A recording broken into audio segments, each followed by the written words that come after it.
My child, stop. Do not scroll. Do not treat this as another voice passing through your day. This is my child. Last chance. Open immediately. And those words carry weight for a reason. I have interrupted you because this moment matters more than you realize, and your heart knows it. What I am about to speak is not meant to be skimmed, rushed, or half heard. Stay with me. Listen closely. Lean in. There are truths here that unlock doors you have been standing in front of for far too long, and if you turn away now, you will feel the loss of what could have been. Watch until the end, not out of fear, but because mercy is speaking while the door is still open. What unfolds next will confront you, comfort you, and call you forward. Do not leave. This moment was prepared for you. My child, do not rush past this moment as you have rushed past so many others. This is not another word competing for your attention, not another voice in the noise of your day. This is a sacred interruption, born not of urgency alone, but of love that refuses to remain silent any longer. I have stepped into your path deliberately, with intention, because the hour matters and your heart matters. I have watched you move through your days carrying burdens you rarely speak of, making decisions while exhausted, praying while unsure if anyone is listening. And still, you keep moving. Still, you keep going. But today, I place my hand gently yet firmly on your shoulder and say, pause. Not because you have failed, but because I see where you are headed if you do not stop now. This interruption is mercy. It is not meant to frighten you, but to awaken you. There are moments in a life that are quietly decisive, moments that look ordinary on the surface yet carry eternal weight beneath them. This is one of those moments. I am not asking for hours or days. I am asking for your attention, your full attention, because what is at stake cannot be recovered once it passes. I am speaking now because silence later would be far more painful for you than these words are today. You have wondered why everything feels so intense lately, why your spirit feels restless even when your surroundings are calm. It is because your soul recognizes that something is shifting, that a crossroads is near. I did not interrupt you to accuse you, but to protect you. I did not stop you to shame you, but to steer you. My child, when a father sees danger ahead, he does not whisper politely and hope his child notices. He calls out. He steps in. He interrupts. And that is what I am doing now, out of love deeper than you can measure, out of care that has watched over you long before you ever called my name. I know interruptions are uncomfortable. They disrupt your plans, your momentum, your sense of control. You may even feel a flicker of resistance rising within you, a quiet thought that says, why now? Why this? But understand me clearly. I interrupt because I see what you cannot. I see the exhaustion behind your strength, the cracks forming beneath your perseverance. I see how close you are to numbing yourself with distractions rather than healing, how easy it would be to drift instead of decide. This sacred interruption is not about urgency for my sake. It is about protection for yours. If I remain silent, you would interpret it as permission to continue on a path that slowly drains your joy, your clarity, your faith. I refuse to let that happen without calling you back to awareness. This moment is not meant to overwhelm you. It is meant to anchor you. Breathe here. Let the noise settle. Let your heart catch up with your body for once. I am inviting you into stillness not because time has stopped, but because time is precious. You have learned how to endure, but endurance alone is not the goal. There are decisions ahead that require more than survival. They require presence, honesty, and courage.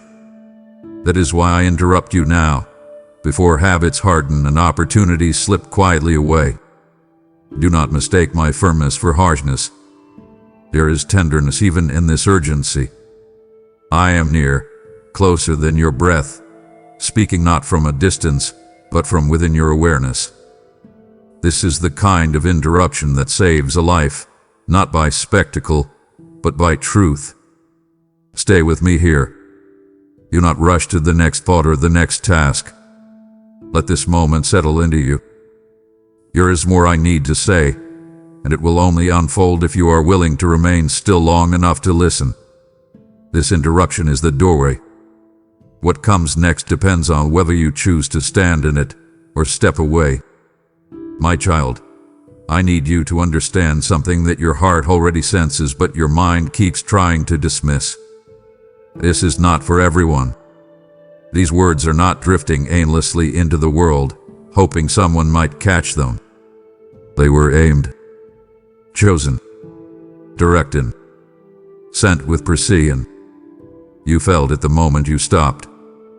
You felt that subtle tightening in your chest, that quiet stillness that cut through the noise, that inner voice that whispered, "This is for me." That was not curiosity. That was recognition. Out of countless voices competing for your attention, this one reached you because it was meant to. Others may hear similar words and feel nothing. Others may skim past without pause, without conviction, without response. But you stopped because something inside you knew. I've been speaking to you for longer than you realize, through patterns, through repeated nudges, through moments that felt too aligned to be accidental. Still, you questioned yourself. You wondered if you were imagining it, if you were being emotional, if you were reading too much into things. But listen to me now, clearly and without confusion. I know how to reach my own child. I know how to speak in a way your spirit understands even when your mind resists. This message is personal because you are personal to me. I am not addressing a crowd. I am not broadcasting into the void. I am speaking to one heart, one life, one soul that I have watched grow weary under the weight of unspoken questions. You have asked, sometimes aloud, sometimes in silence, why do I feel like something is missing? This is why. You have been hearing a call meant specifically for you, and today you finally stopped long enough to listen. Do not underestimate the intimacy of this moment. I am not generalizing. I am not offering vague comfort meant to apply to anyone who happens to be listening. I am speaking with specificity because I see you specifically. I see your history, your patterns, your fears, your hopes, your private disappointments. I see the way you replay conversations in your mind, the way you wonder if you made the right choices, the way you carry responsibility quietly so others don't feel the strain. That is why this feels different. That is why these words land heavier, deeper, sharper. When something is not for you, it passes through you. When something is for you, it stays. It lingers. It presses. It follows you even after the moment ends. This is staying because it is calling you. You have spent a long time feeling unseen, as though your life were unfolding on the margins while others stood center stage. But hear me, I have never confused you with the crowd. I know your name. I know your story. I know the precise season you are in right now. That is why the timing feels almost unsettling. That is why this moment feels exposed, as though a light has turned on in a room you kept dim on purpose. I am not here to embarrass you. I am here to reach you. And I will say this plainly, with love and firmness together. If this were not for you, you would not still be here reading. You would not feel this weight.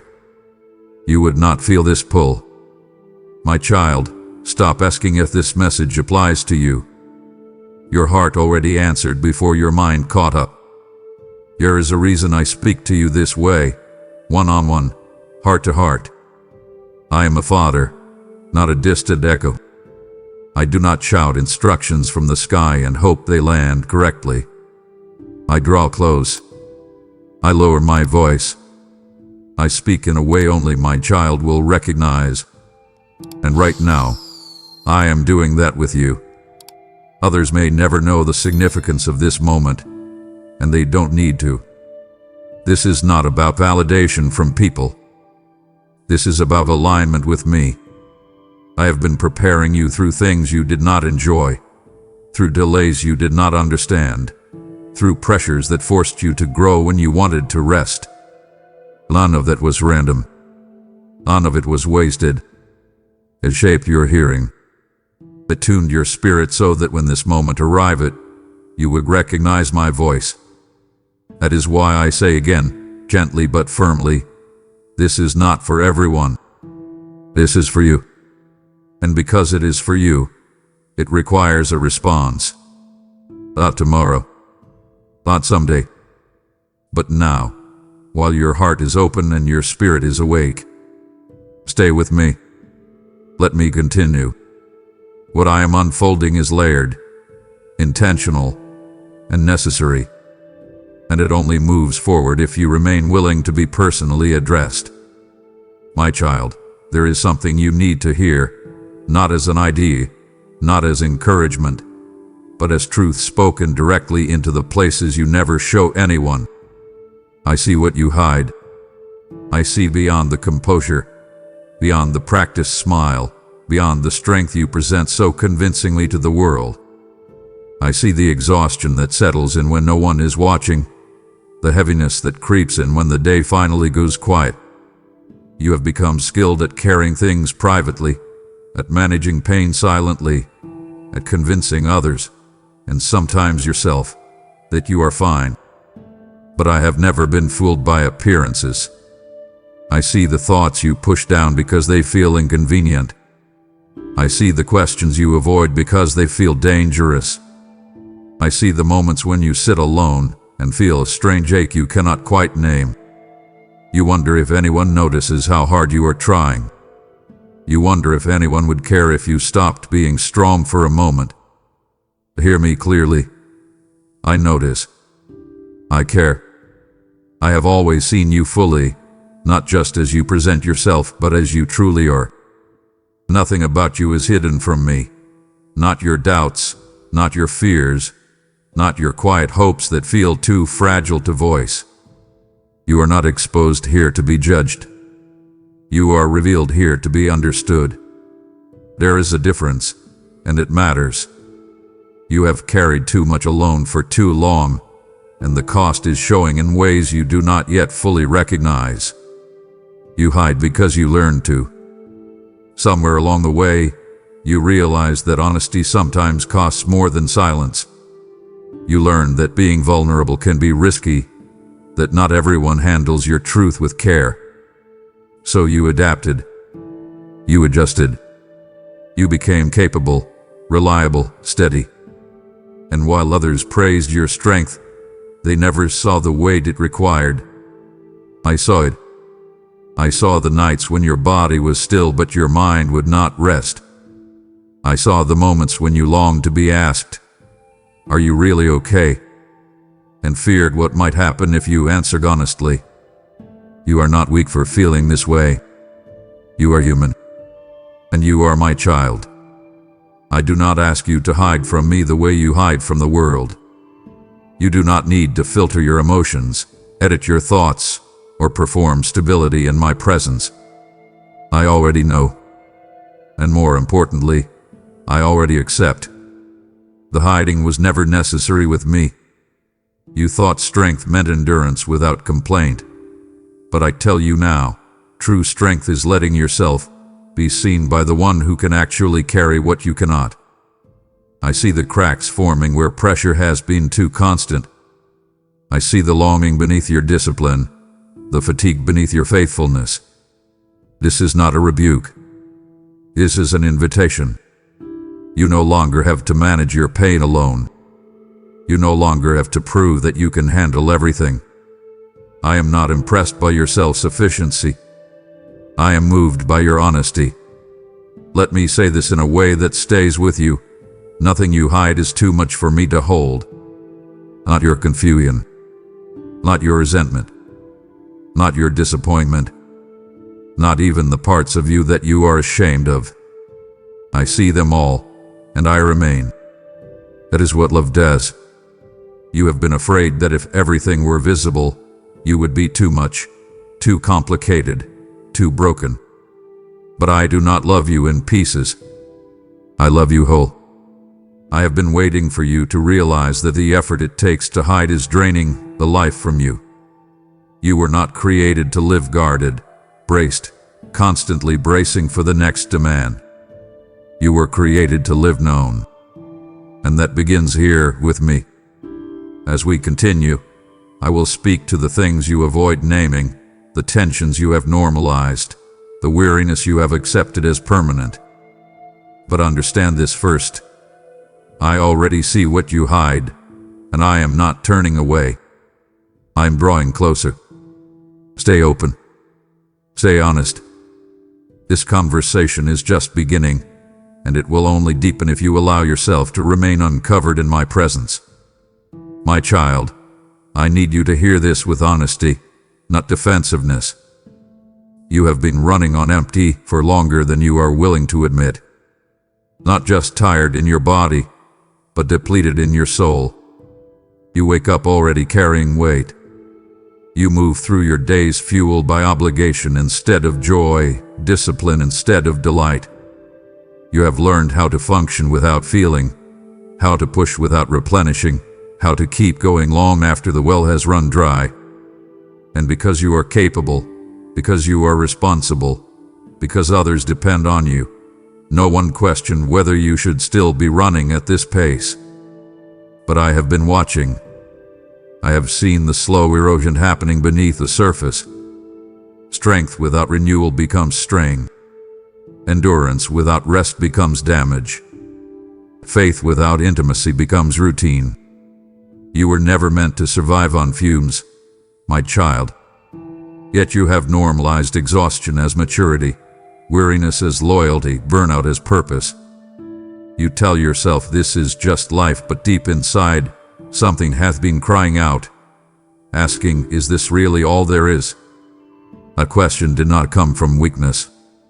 It came from truth. You are not broken. You are empty. And emptiness is not a failure, it is a signal. A signal that something essential has been neglected for too long. You have poured yourself out to people, to responsibilities, to expectations, and you kept telling yourself you would rest later, feel later, deal with it later. But later kept moving, and now here you are, still standing but barely replenished. I am not exposing this to shame you. I am naming it so I can heal it. You have mistaken motion for progress and busyness for obedience. You thought if you just kept going, kept producing, kept holding everything together, you would eventually feel whole again. But constant output without intake does not lead to fulfillment. It leads to collapse. I see the signs you overlook, the irritability you brush off, the numbness you rationalize, the distance you feel even when you are surrounded by people. You have been present everywhere except with yourself and with me. And even now, part of you wants to argue, to minimize, to say, others have it worse. But comparison does not refill what is empty. My child, listen carefully. Being needed is not the same as being nourished. Being strong is not the same as being alive. You were not created to be a machine that produces endlessly without pause. You were created to be a living soul, sustained by connection, by truth, by my presence. When was the last time you rested without guilt? When was the last time you prayed without rushing? When was the last time you felt joy without needing to earn it? These are not accusations. They are indicators. You have been surviving on borrowed strength, drawing from reserves that were meant to be temporary. And now, your soul is asking for what only I can give. Motivation, not distraction, not another responsibility, but restoration. Real deep, unhurried restoration, This is why I interrupted you. This is why this moment feels heavy and gentle at the same time. I will not allow you to keep running until you collapse and call it faithfulness. I am calling you back to the source before the damage becomes deeper. You are not lazy for needing rest. You are not unfaithful for feeling empty. You are human and you are mine. I know you fear stopping because you wonder what will fall apart if you do. You wonder who will step in if you step back. But hear me. I am not asking you to abandon your responsibilities. I am asking you to stop abandoning yourself. I am asking you to come back to me, not as a task to complete, but as a place to dwell. I replenish what others drain. I restore what life consumes. I breathe life where fatigue has settled in like a permanent resident. You do not need to push harder. You need to come closer. And as we continue, I will show you what it means to live from fullness instead of obligation. Stay with me. The emptiness you feel is not the end of your strength. It is the beginning of your return. My child, I must speak to you now with clarity and weight, not to frighten you, but to reach you before something precious slips quietly away. This is a final warning, but it is wrapped in love, not anger. Warnings are misunderstood when people forget who is speaking. I am not a stranger shouting from a distance. I am your father, standing close enough to see the consequences you cannot yet see. I am warning you because I care too much to stay silent. There are moments in life when delay is harmless and moments when delay becomes costly. This is not a moment you could afford to postpone. I know how easily you tell yourself, I'll deal with this later, or I'll make changes when things slow down. But later is not guaranteed the way you assume. Doors do not slam shut loudly. Most of them close quietly, slowly, while people remain distracted. That is why this warning carries urgency. Not because I am impatient, but because time is moving whether you are ready or not. You are standing at the edge of a decision that will shape what comes next, even if it does not feel dramatic right now. And because I love you, I refuse to let you drift past it unaware. This is not condemnation. This is intervention. This is me stepping in before habits harden, before numbness deepens, before distance becomes normal. I know the word final unsettles you. It makes you tense, defensive, alert. But understand me, final does not mean I stop loving you. It means the window for this particular moment will not remain open forever. Grace is abundant, but moments are specific. You have felt this urgency before in smaller ways. The quiet sense that something needs to change. The inner nudge to pay attention. The repeated feeling that you are being called deeper. Each time, you delayed just enough to quiet the discomfort. But discomfort was not your enemy. It was your signal. Now that signal has grown louder because the stakes are higher. You are not being punished. You are being pursued. Love warns. Love intervenes. Love speaks plainly when subtlety no longer works. If I allowed you to continue without aggressing this, that would be indifference, not kindness. You may not see the full picture yet, but I do. I see where this path leads if nothing shifts. I see the cost of staying unchanged. And because I see it, I speak now. You are not in trouble, but you are being called to attention. And what you do with this warning matters more than you realize. Let me say this in a way that stays with you. This warning is not about fear, it is about opportunity. Opportunity to choose differently. Opportunity to turn before loss occurs. Opportunity to respond while responsiveness is still possible. I am not asking you to panic. I am asking you to be honest. Honest about where you are. Honest about what you have been avoiding. Honest about the direction your life is quietly drifting. Love does not always whisper comfort. Sometimes it raises its voice to be heard over the noise. That is what I am doing now. Not to control you, but to protect you. You still have a choice. You still have space to respond. But you must not treat this moment casually. Do not reduce it to emotion. Do not explain it away as intensity. This is precision. This is timing. This is care expressed through urgency. Stay with me. Listen closely. The warning is not the end of the conversation. It is the threshold. What comes next depends on whether you are willing to step through it with me. My child, I have heard the prayers you thought were too small to matter. I heard them when they were spoken clearly, and I heard them when they were nothing more than a sigh, a tear, a silent plea formed without words. You asked for a sign, not always boldly, not always confidently, but sincerely. You asked in moments of confusion, in exhaustion, in frustration, and sometimes even in doubt. God, if you are real, show me. If you are near, make it clear. If you hear me, answer me.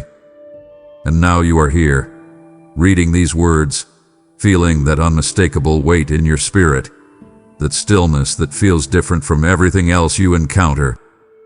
This is your sign. Not because it is dramatic, not because it is loud, but because it is precise. Signs are not meant to entertain. They are meant to direct. And this one is directing you back to me. You have been asking for clarity while simultaneously bracing yourself against it, fearing what it might require of you. But I am gentle even in my firmness. I do not reveal truth to cry you, I reveal it to free you. You did not imagine this moment. You did not wander into it by accident. I aligned the timing, the words, the stillness, because you needed confirmation that you are not alone in your questioning. This is me answering you, not in thunder but in truth that lands exactly where you need it to. Repetition is not coincidence, my child. When something keeps returning to your awareness, it is because I am persistent, not because you are confused. You expected a sign to look different. Bigger. Clearer. More undeniable. But if I shouted, you might panic. If I overwhelmed you, you might retreat. So I speak in a way your heart can receive. I meet you where you are, not where you think you should be. You have asked for a sign because you are standing at a threshold, uncertain which way to step. You feel the tension of choice, the pressure of decision, the fatigue of indecision. And instead of condemning you for hesitating, I meet you with reassurance. This sign is not meant to force you. It is meant to steady you. I am confirming what has already been stirring within you, what you have sensed but struggled to trust. You are not lost. You are not forgotten. You are not wandering aimlessly. I am involved. I have been involved. And I am speaking now so you no longer have to guess whether your prayers disappear into silence. They do not. They never have. Every whisper reached me. Every doubt was noticed. Every plea mattered. And because you asked, I answered, not on your timeline, but at the right moment. Signs are most powerful when they arrive just as doubt is about to convince you to stop asking. That is why this one feels urgent. It is arriving at the edge of your endurance, not at the beginning of your faith. Do not dismiss this sign because it feels subtle. Subtlety does not mean weakness. Seeds are subtle, yet they reshape landscapes. Whispers are subtle, yet they carry truth more deeply than shouts. This sign is subtle because it is meant to sink in, not pass by. I am not here to impress you. I am here to guide you. And guidance requires attention. You have been asking for direction while remaining in motion, hoping clarity would chase you down. But clarity requires stillness. That is why I asked you to stop. That is why I interrupted you. This sign is not just confirmation of my presence. It is an invitation to respond. Signs lose their power when they are observed but not acted upon. You asked me to show you, and I have. Now the next movement belongs to you. Not in fear, not in panic, but in trust. Stay with me. Let this sign do what it was meant to do, not merely convince you, but realign you. There is more I need to say, and it builds upon this moment of recognition. Do not rush past it. Let it settle. Let it guide your next step. My child, it is time to speak plainly, because this habit has kept you from clarity longer than you realize. Stop calling it coincidence. Stop explaining away what your spirit recognizes as intentional. You have done this repeatedly, brushing off patterns, minimizing moments, dismissing alignments that were far too precise to be random. You say, "It just happened," or "it was probably nothing," because accepting intention would require response. Coincidence feels safer than calling something divine, because coincidence asks nothing of you. But I am not careless, and I am not vague. I do not scatter moments randomly and hope they land correctly. I place them. I time them. I repeat them when necessary. When the same message reaches you through different avenues, when the same theme resurfaces despite your efforts to ignore it, when the same question presses on your heart again and again, that is not chance. That is pursuit. You have felt it, even as you tried to rationalize it. A thought that would not leave. A conviction that returned. A nudge that grew stronger instead of fading. My child, coincidence fades. My voice persists. And the persistence you feel now is not pressure. It is precision. I am not surrounding you to trap you. I am surrounding you to guide you. This moment did not stumble into your life. It arrived exactly when you needed it, even if you were not consciously prepared for it. You learned to call things coincidence because it gave you distance. Distance from responsibility. Distance from change. Distance from the discomfort of acknowledging that I might be closer than you are comfortable with. But distance has cost you more than closeness ever would. It has kept you guessing when you could have been grounded. It has kept you circling when you could have been moving forward. I have been patient with this pattern, but patience does not mean passivity. I am speaking now because the time for minimizing has passed. What you are experiencing is not a series of unrelated events.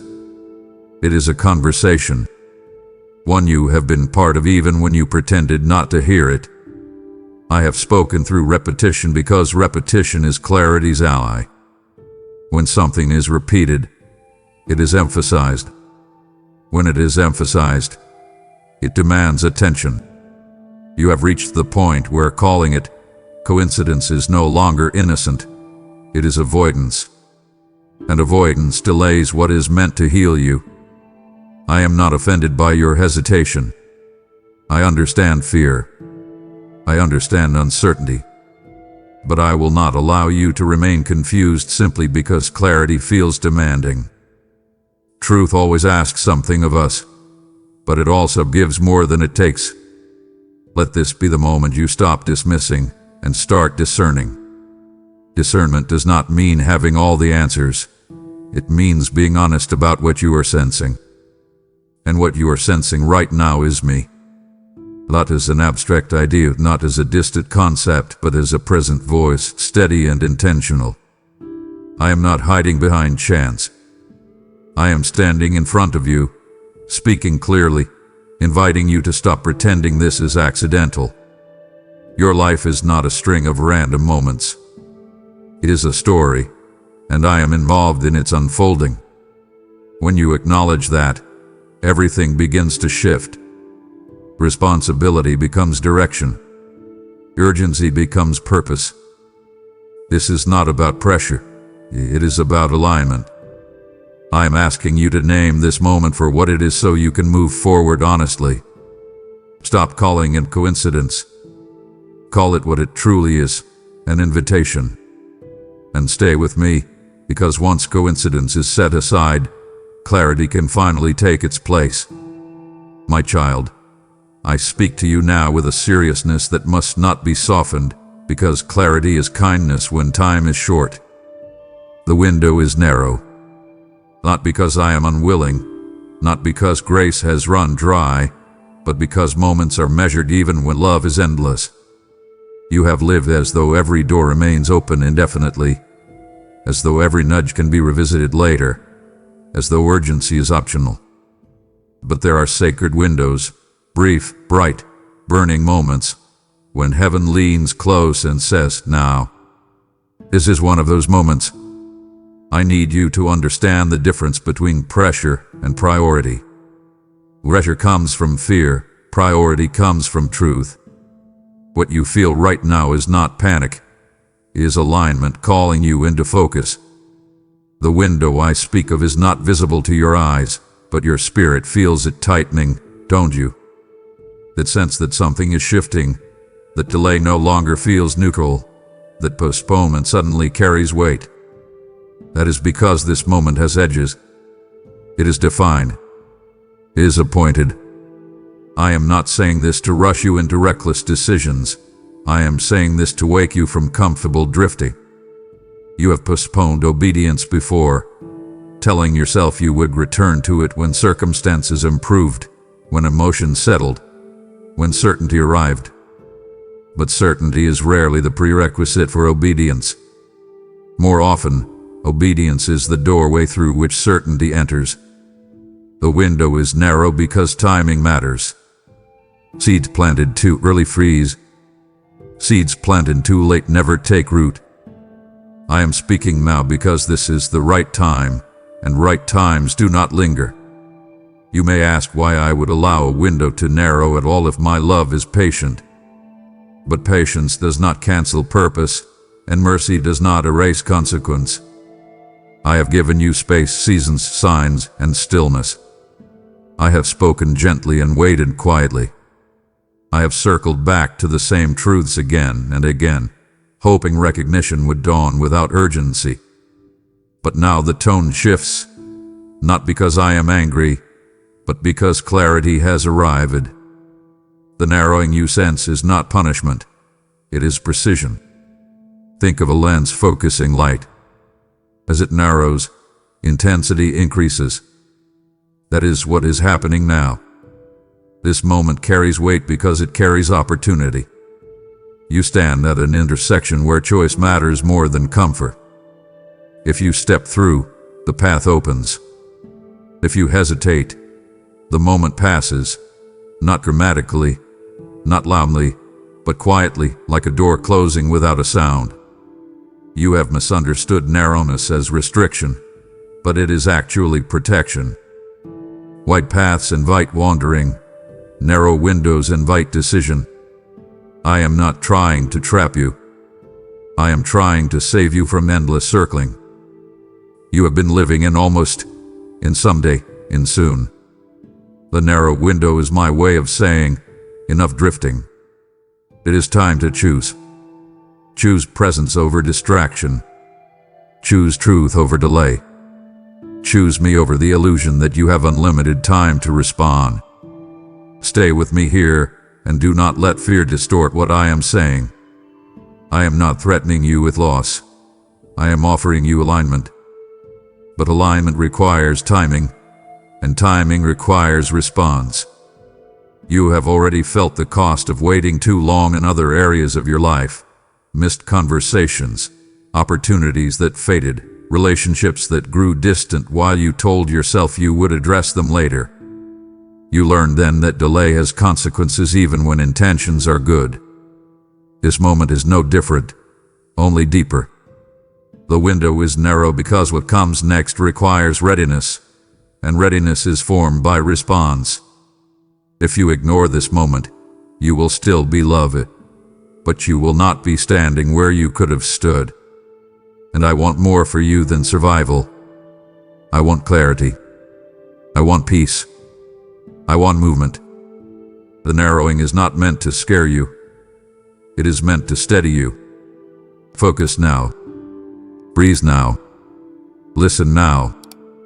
Do not rush past this as you have rushed past other moments. Do not assume there will be another one just like it. Windows close not because love leaves, but because seasons change. And this season is calling for your attention. Stay. Choose. Respond. The window is open now, but not forever. My child, the window you feel narrowing is not only for your obedience, it is for the souls I am reaching through this message.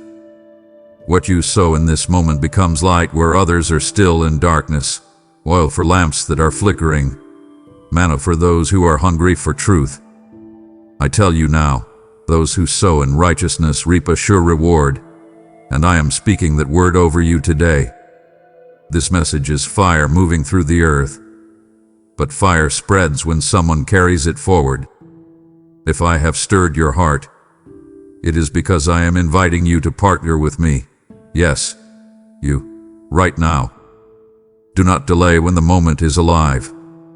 Support this work through Super Thanks, membership, or your offering through PayPal. The PayPal link is waiting in the video description. So now, act now. Let this narrow window become a wide harvest. My child, before you think another thought, let me say what you rarely admit out loud. I know you are tired of waiting. Not the kind of tired that sleep fixes, but the kind that settles into your bones and makes hope feel heavy. You have waited with patience that went unnoticed, with faith that felt unrewarded, with prayers that echoed longer than you expected. You told yourself waiting was noble, that endurance was virtuous, that silence must mean preparation. And sometimes it did. But other times, waiting simply hurt. I know the strain of waking up day after day wondering if today will be different. I know the ache of watching others move forward while you feel suspended in place. I know the quiet resentment you push down because you don't want to sound ungrateful. You have been strong for a long time, and strength without relief becomes weariness. I see the way waiting has reshaped your expectations, how you no longer hope as boldly as you once did because disappointment taught you to be cautious.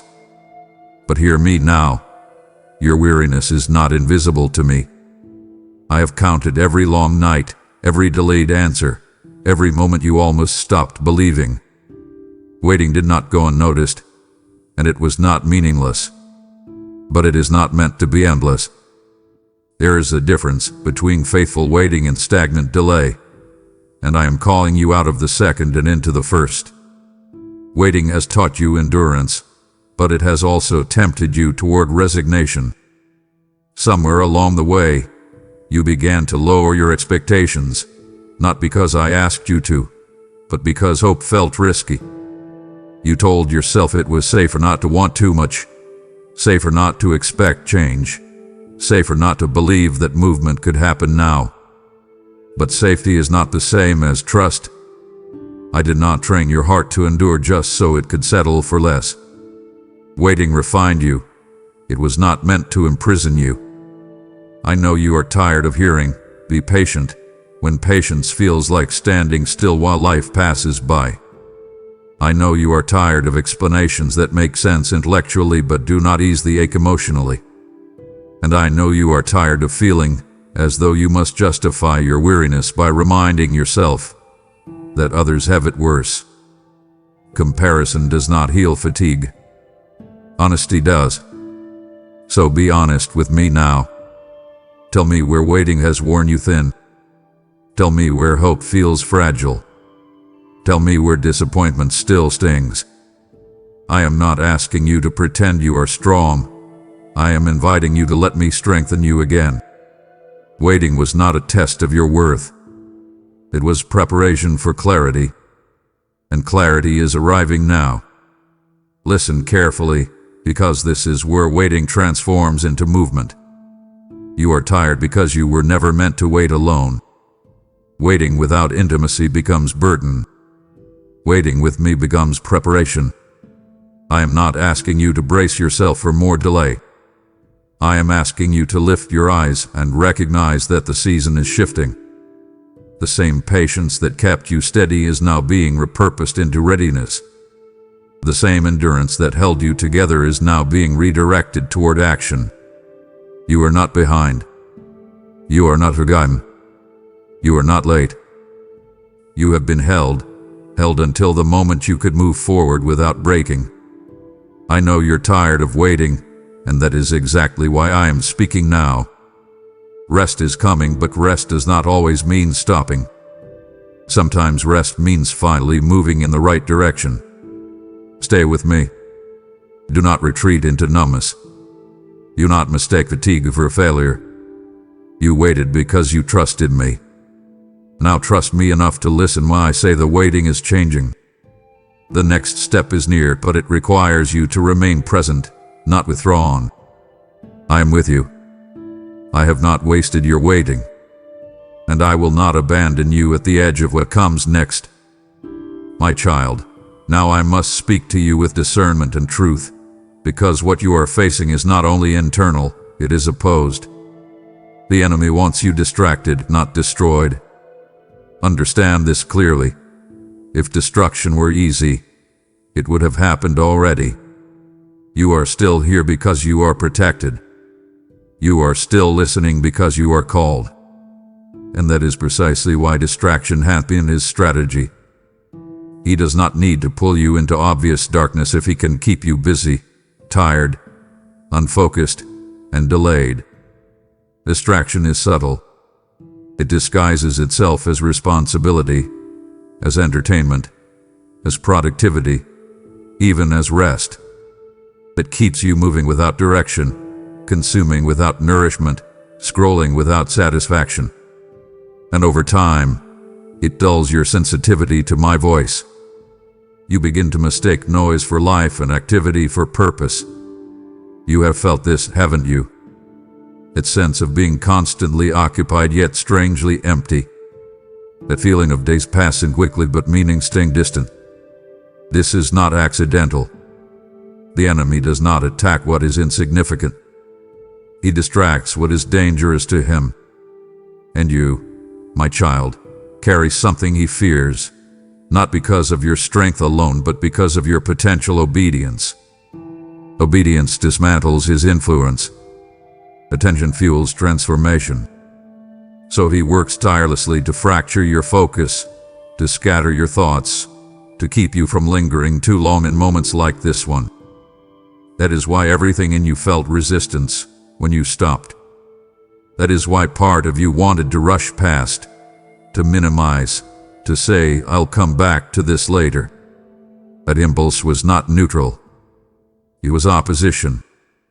Distraction does not arrive announcing itself as danger. It arrives whispering, just a minute, just one more, not now. It convinces you that delay is harmless, that attention can be divided without consequence. But divided attention leads to diluted conviction, and diluted conviction leads to stalled obedience. I have watched you fight battles you did not need to fight simply because your focus was pulled away from the source of your strength. You tried to reason your way through confusion instead of resting in my clarity. You tried to numb discomfort instead of letting it guide you back to me. Distraction kept you busy enough to avoid stillness because stillness is where truth becomes undeniable. The enemy fears stillness because stillness amplifies my voice. He fears moments like this because when you truly listen, chains loosen. When you stay present, lies lose their grip. That is why I am calling you to awareness now. Not paranoid awareness. You do not need to fear the enemy, but you must not underestimate his tactics. He cannot take what I have placed in you, but he can delay your access to it if you let him keep you distracted. And distraction always asks for your agreement. It cannot force itself upon you. It waits for you to say yes by default. So I ask you now, gently but firmly, what has been stealing your attention? Not in a dramatic sense, but in small, daily ways. What keeps pulling you away just as clarity begins to form? What fills your time but leaves your spirit untouched? I am not asking this to condemn you. I'm asking because attention is the currency of transformation. Where your attention goes, your life follows. And right now, I am inviting you to reclaim it. Stay here. Resist the urge to rush ahead or drift away. This moment matters more than you realize.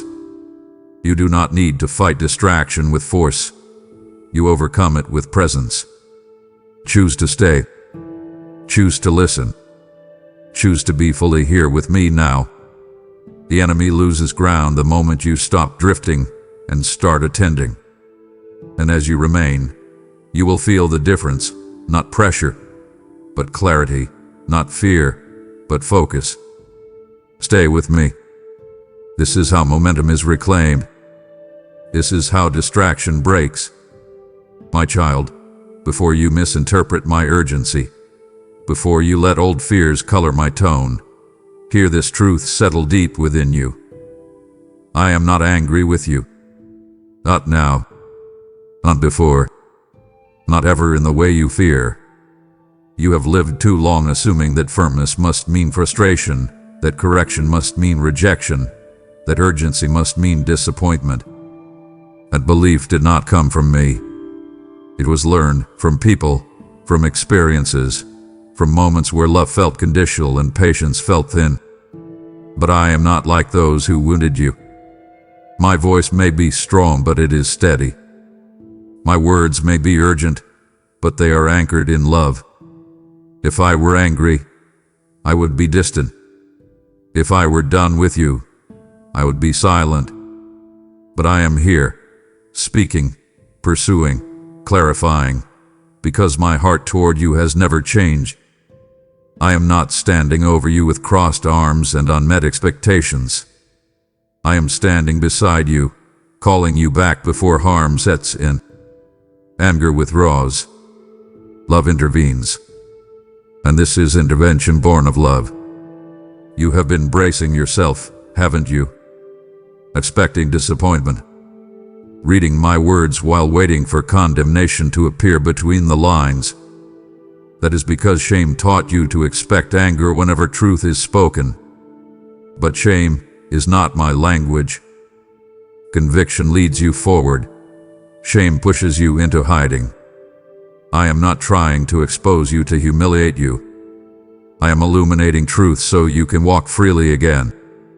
You have not disappointed me by struggling. You have not exhausted my patience by hesitating. You have not worn me down with your questions. I am not tallying your failures or measuring your progress with frustration. I see your effort. I see your sincerity. I see the ways you tried to do the right thing even when you were unsure. And I am moved, not irritated, by your humanity. The urgency you hear is not anger. It is care sharpened by timing. It is the tone of a father who sees danger ahead and loves his child too much to speak casually. Let this truth correct something deep within you. You are not in trouble. You are being called closer. You are not being reprimanded. You are being invited. If anger were my motive, I would demand perfection before speaking peace.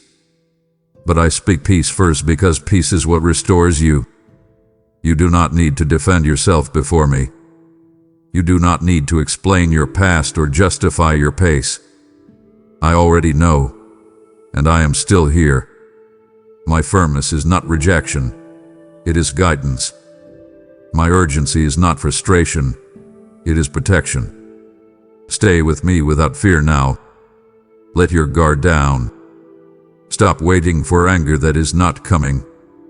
What I am offering you is clarity wrapped in compassion, truth spoken in love, direction given with patience. And as we continue, you will see this more clearly. You are safe here. You have always been safe with me. My child, come closer and listen without flinching, because this truth is meant to dismantle a lie that has followed you for far too long. You are not too far gone. Not spiritually, not emotionally, not morally, not relationally, not even in the places you are most ashamed to name. The distance you feel is not proof of disqualification. It is proof of longing. If you were truly beyond reach, you would not feel the ache to return, the stirring to listen, the pull to stay present in this moment. That ache is life. That pull is evidence. I know the narrative you tell yourself when the night grows quiet, that you waited too long, that you crossed some invisible line, that your chances ran out while you were distracted or afraid. I know how convincing that voice sounds because it borrows fragments of truth and twists them into accusation.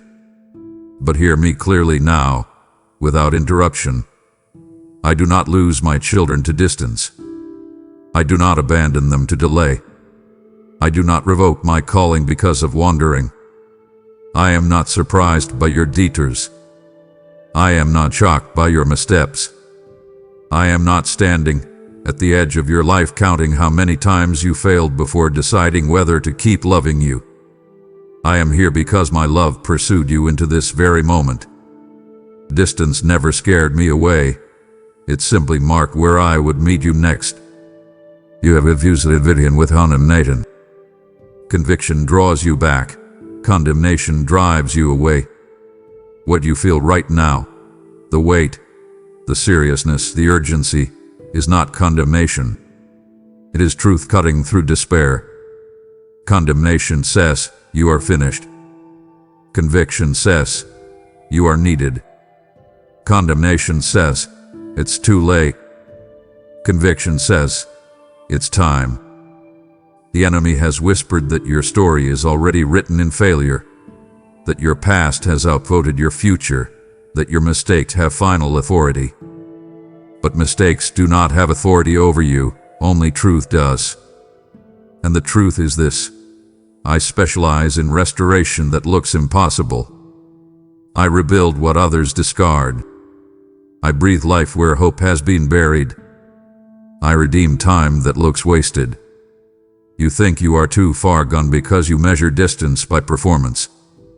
I measure it by willingness. A single honest turning of the heart covers more ground than years of forced effort. You have not outrun my mercy. You have not exhausted my patience. You have not sinned your way out of my reach. If that were possible, grace would not be grace.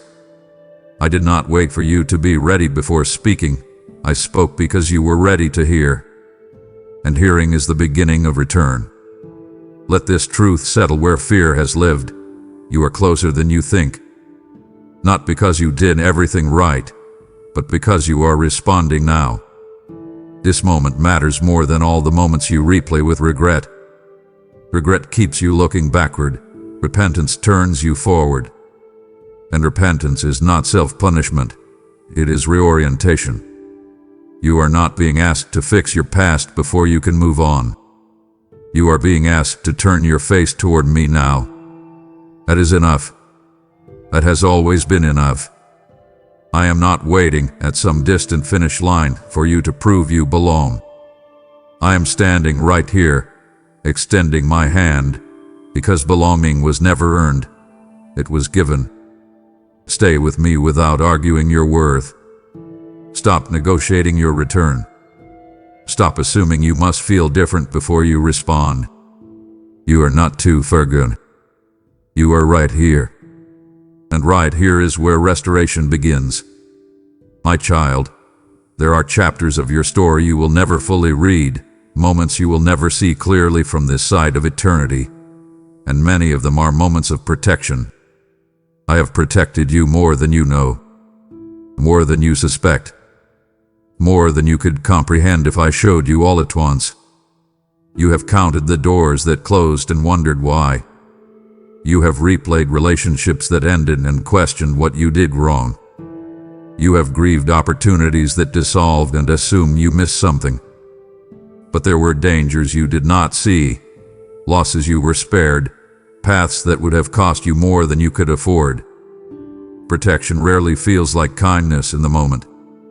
It often feels like disappointment, delay, or denial. But I was not withholding to punish you. I was shielding you to preserve you. When you begged for certain things and did not receive them, it was not because I ignored you. It was because I saw further. I saw the weight they would place on you, the compromise they would require, the erosion they would cause over time. And I loved you too much to let you walk into harm just to prove a point. Silence was protection. Delay was protection. Rid of action was protection. Even confusion, at times, was protection. Because clarity too early would have pulled you into something you were not yet equipped to carry. You have underestimated how often I intervened quietly. I blocked conversations you wanted to have. I slowed plans you were eager to accelerate. I unsettled your spirit when you were about to say yes too quickly. I let things fall apart that you tried desperately to hold together because holding them together would have broken you. And when you felt frustrated with me, when you questioned my care, I remained steady, protecting you even while being misunderstood. There were nights you thought you were alone when angels stood guard. There were moments you felt abandoned when I was rerouting danger away from you. There were choices you almost made that would have altered the trajectory of your life. And at the last moment, something stopped you. That something was me. Not control. Care. Not manipulation. Mercy. You see protection as obvious rescue, but most of my protection is preventative. It is unseen. It is uncelebrated. It is quiet. And because it is quiet, you assumed it wasn't there. But look at your life now. Look at what did not destroy you, what did not consume you, what did not define you. You survived things that should have crushed you, not because you were stronger than others, but because I was closer than you realized. This is why I ask you to trust me now, especially when clarity is still forming. I have earned your trust, even if you did not recognize it at the time. Every closed door was not loss, many were lifelines. Every delay was not punishment, many were protection. And even now, as I speak urgently, I am still protecting you from drifting further, from hardening your heart, from settling into numbness and calling it peace. My protection did not end when you grew older or more independent. It did not end when you made mistakes. It did not end when you stopped asking for help. I am protecting you in this very moment by calling your attention back to what matters. Stay with me and let gratitude replace suspicion. Let trust grow where resentment once lived. One day, you will look back and realize that what you thought were obstacles were shield, what you thought were delays were rescues, and what you thought were losses were mercy in disguise. I have protected you more than you know, and I am not finished protecting you yet. My child, listen carefully now, not with fear but with sobriety, because this truth must land gently yet firmly in your heart. Time is more fragile than you think. You have treated it as though it were endless, stretchable, forgiving, something that will always wait for you to be ready. But time is not cruel, and it is not patient in the way love is. It simply moves, quietly, relentlessly, without asking permission. You have assumed tomorrow will carry the same opportunities as today, that clarity can be postponed without cost, that decisions delayed do not shape outcomes. But every unchosen moment is still a choice. Every delayed response still writes a direction. I am not saying this to alarm you. I am saying it to awaken you. You do not feel urgency because danger is immediate. You feel urgency because significance is present. This moment matters not because time is running out entirely, but because this time, this specific intersection of awareness, readiness, and invitation, will not repeat itself in the same way. You have already lived through moments you assumed would return, and did not. Conversations that never happen. Courage that arrived too late. Openings that closed while you were still deciding. Those were not punishments. They were lessons. And now those lessons are speaking together, asking you to pay attention. Time is fragile because it is sacred. It is not infinite currency to be spent casually. It is a gift meant to be stewarded intentionally. You have confused patience with postponement. Patience waits while staying responsive. Postponement waits while staying clothed. I have asked you to be patient, yes, but never passive, never numb, never disengage. Time hath been pressing on your spirit lately because your season is shifting. You feel it in the way old rhythms no longer satisfy, in the way distractions feel hollow faster than they used to. The discomfort is not restlessness, it is awareness. You are becoming aware that life is not meant to be endlessly prepared for. It is meant to be lived in truth. And truth requires timely response. You cannot live yesterday again, and you cannot store today for later use. What you do with this moment becomes part of who you are becoming. This is not about rushing into decisions you do not understand. It is about refusing to drift past moments that require your presence. I am not asking you to control time. I am asking you to honor it. Honor it by listening when truth speaks. Honor it by responding when conviction arises. Honor it by recognizing that now is not inferior to later. It is the only place obedience can occur. Stay with me here and let this truth steady you, not frighten you. You are not behind. You are not late. But you are being invited to stop assuming that readiness will arrive without engagement. Time is fragile, yes, but it is also generous when honored. This moment is generous. It is offering clarity, direction, and alignment if you will receive it. Do not spend it rehearsing regret or imagining future courage. Courage is needed now. Presence is needed now. You do not need to fix your whole life today, but you do need to respond today. This is how life shifts, not through grand gestures, but through timely obedience. I am speaking now because this moment can carry more weight than you realize if you stay awake within it. Let time become sacred again. Let now be enough. Stay with me. We are not running out of time, but this moment is calling for you. My child, mark this moment carefully, because it is not merely meaningful, it is directional. This is a turning point, not dramatic in appearance, not announced with spectacle, but decisive in its nature. Turning points rarely feel loud when you are standing inside them. They feel quiet, heavy, serious, like something inside you has paused and said, "Pay attention." That pause is holy. You have crossed many days without realizing their significance, but this one stands apart.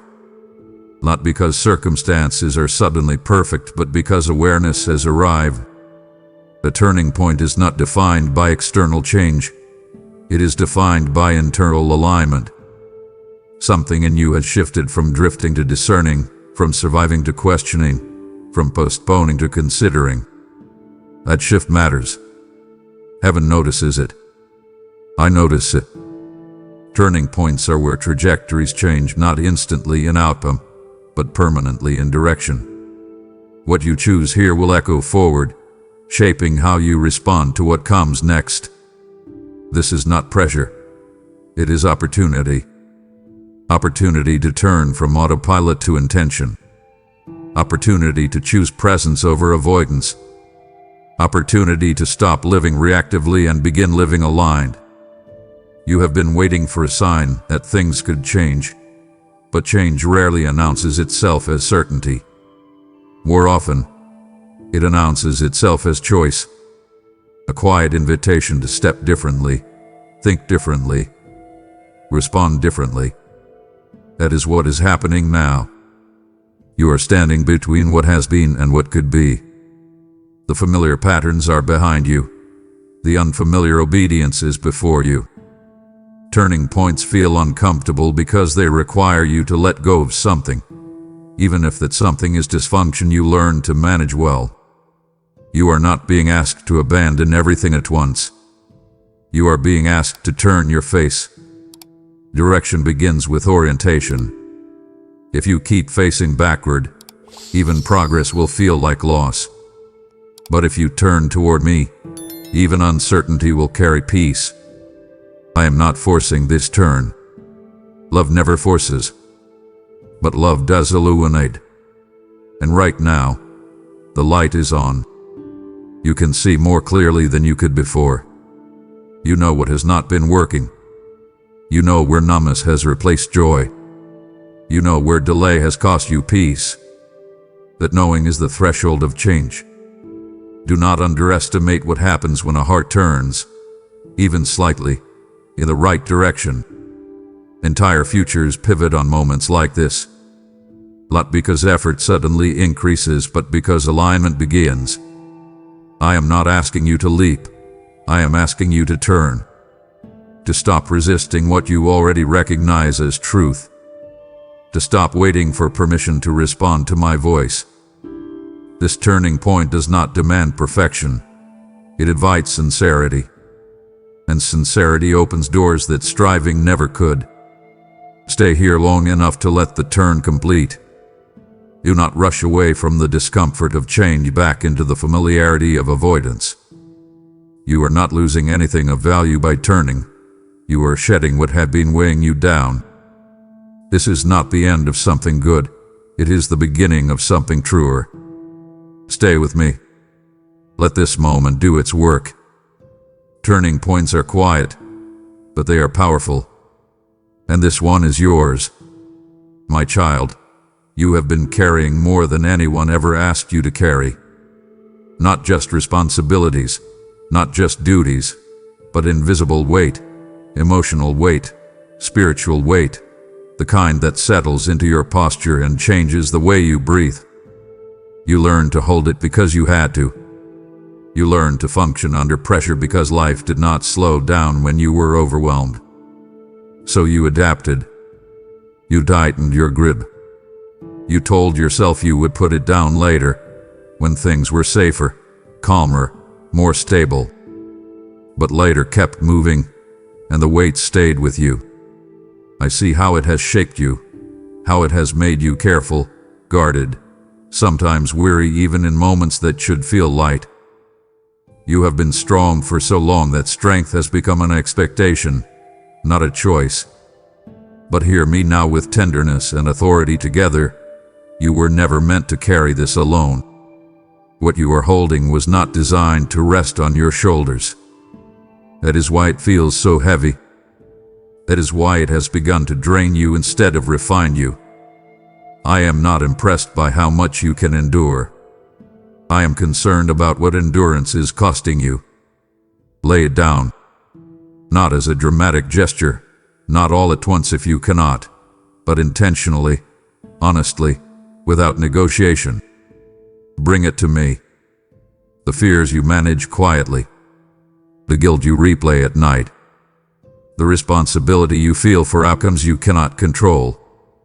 Lay it down here, in my presence, where weight is exchanged for rest.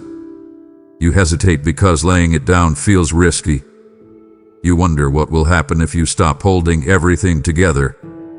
You fear things might fall apart, or that you will be exposed as weaker than others believe. But listen to me. What falls apart when you let go was never meant to be held by you in the first place. You have confused control with care. You thought carrying everything proved your love, your loyalty, your responsibility. But love does not require self-destruction. Responsibility does not require exhaustion. Faith does not require you to be the savior of your own life. That role is already filled. I am not asking you to abandon your life. I am asking you to release the weight that has been crushing it. You cannot receive what I want to give you while your hands are clenched around what I never asked you to keep. Open your hands. Let the tension ease. Let the muscles you've kept tight for years finally relax. I am not taking something precious from you. I am taking something harmful, And what I give in return is not emptiness, but rest that reaches deeper than sleep. Rest that steadies your thoughts. Rest that quiets your heart.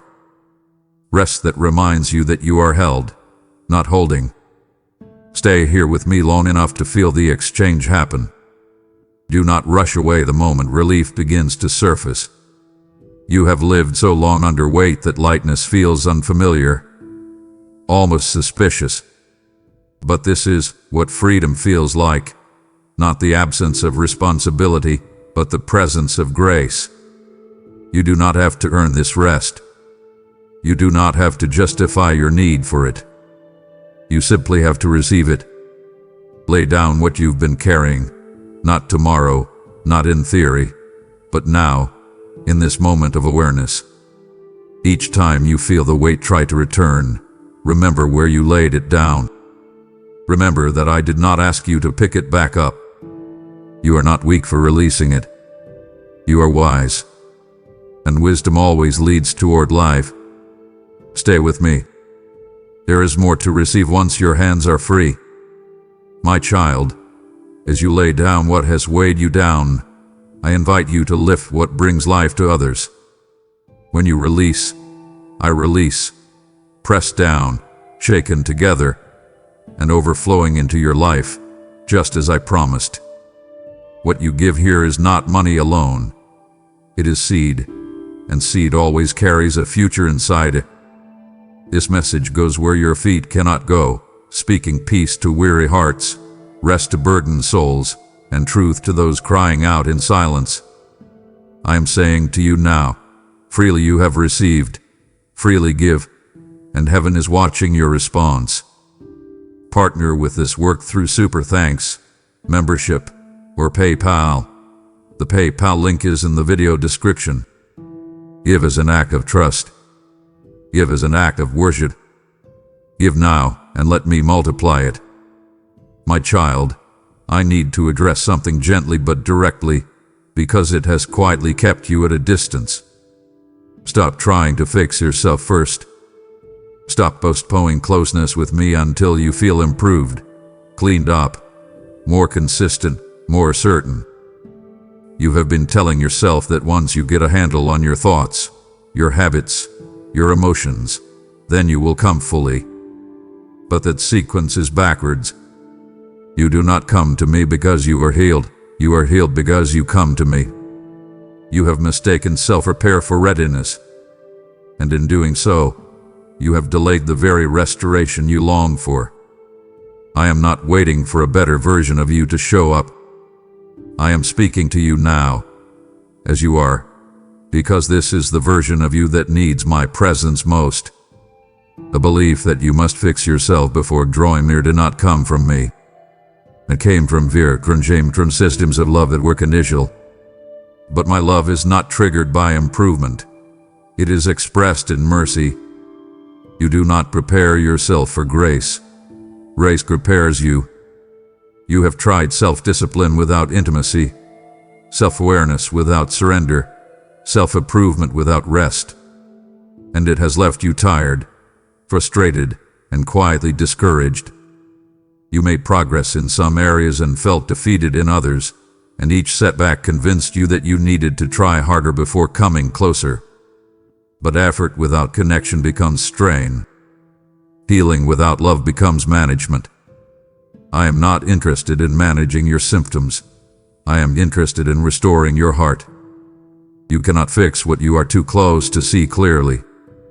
You cannot heal what you keep hidden out of fear. That is why I invite you to come first, not last. Bring me the mess, not the performance. Bring me the questions, not the conclusions. Bring me the habits you are ashamed of, not the version of yourself you think I would prefer. I already know what needs healing. I am not shocked by it, and I am not repelled by it. My presence is not a reward for progress. It is the source of it. Stay with me without editing yourself now. Let go of the internal checklist that tells you when you are allowed to receive love. You are allowed now. You are welcome now. Transformation does not begin with self-correction. It begins with surrender. And surrender is not passivity, it is trust. Trust that I can do what you cannot. Trust that my grace reaches deeper than your effort ever could. Stop trying to fix yourself first and come as you are. That is where the real work begins. That is where healing takes root. That is where change becomes sustainable, not forced. I am not disappointed in you for struggling. I am inviting you to stop struggling alone. Stay. Come closer. Let me do what only I can do. My child, listen closely now, because this truth carries both tenderness and urgency, and it must be held with care. I am still knocking, not pounding, not breaking the door down, knocking, because love does not force entry, it waits to be welcomed. You have heard this knock before, though not always clearly. Sometimes it sounded like a quiet restlessness you could not explain.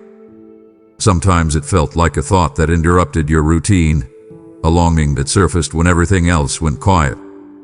Other times it came as discomfort, as dissatisfaction with what once felt enough. That was not coincidence. That was me. I have been knocking patiently, persistently, faithfully, not because I am unsure, but because I honor your freedom. I could overwhelm you with my presence if I chose to, but that would not be relationship. That would be control. I am not seeking access to your life. I am seeking communion with your heart. And communion requires consent. So I knock. I knock through truth that unsettles you. I knock through moments like this that slow you down. I knock through memories, through conviction, through love that refuses to leave you untouched. And still, you hesitate. Not because you do not hear me, but because opening the door feels costly. You wonder what will change if you let me in fully. You fear what might need to be surrendered. But hear me now.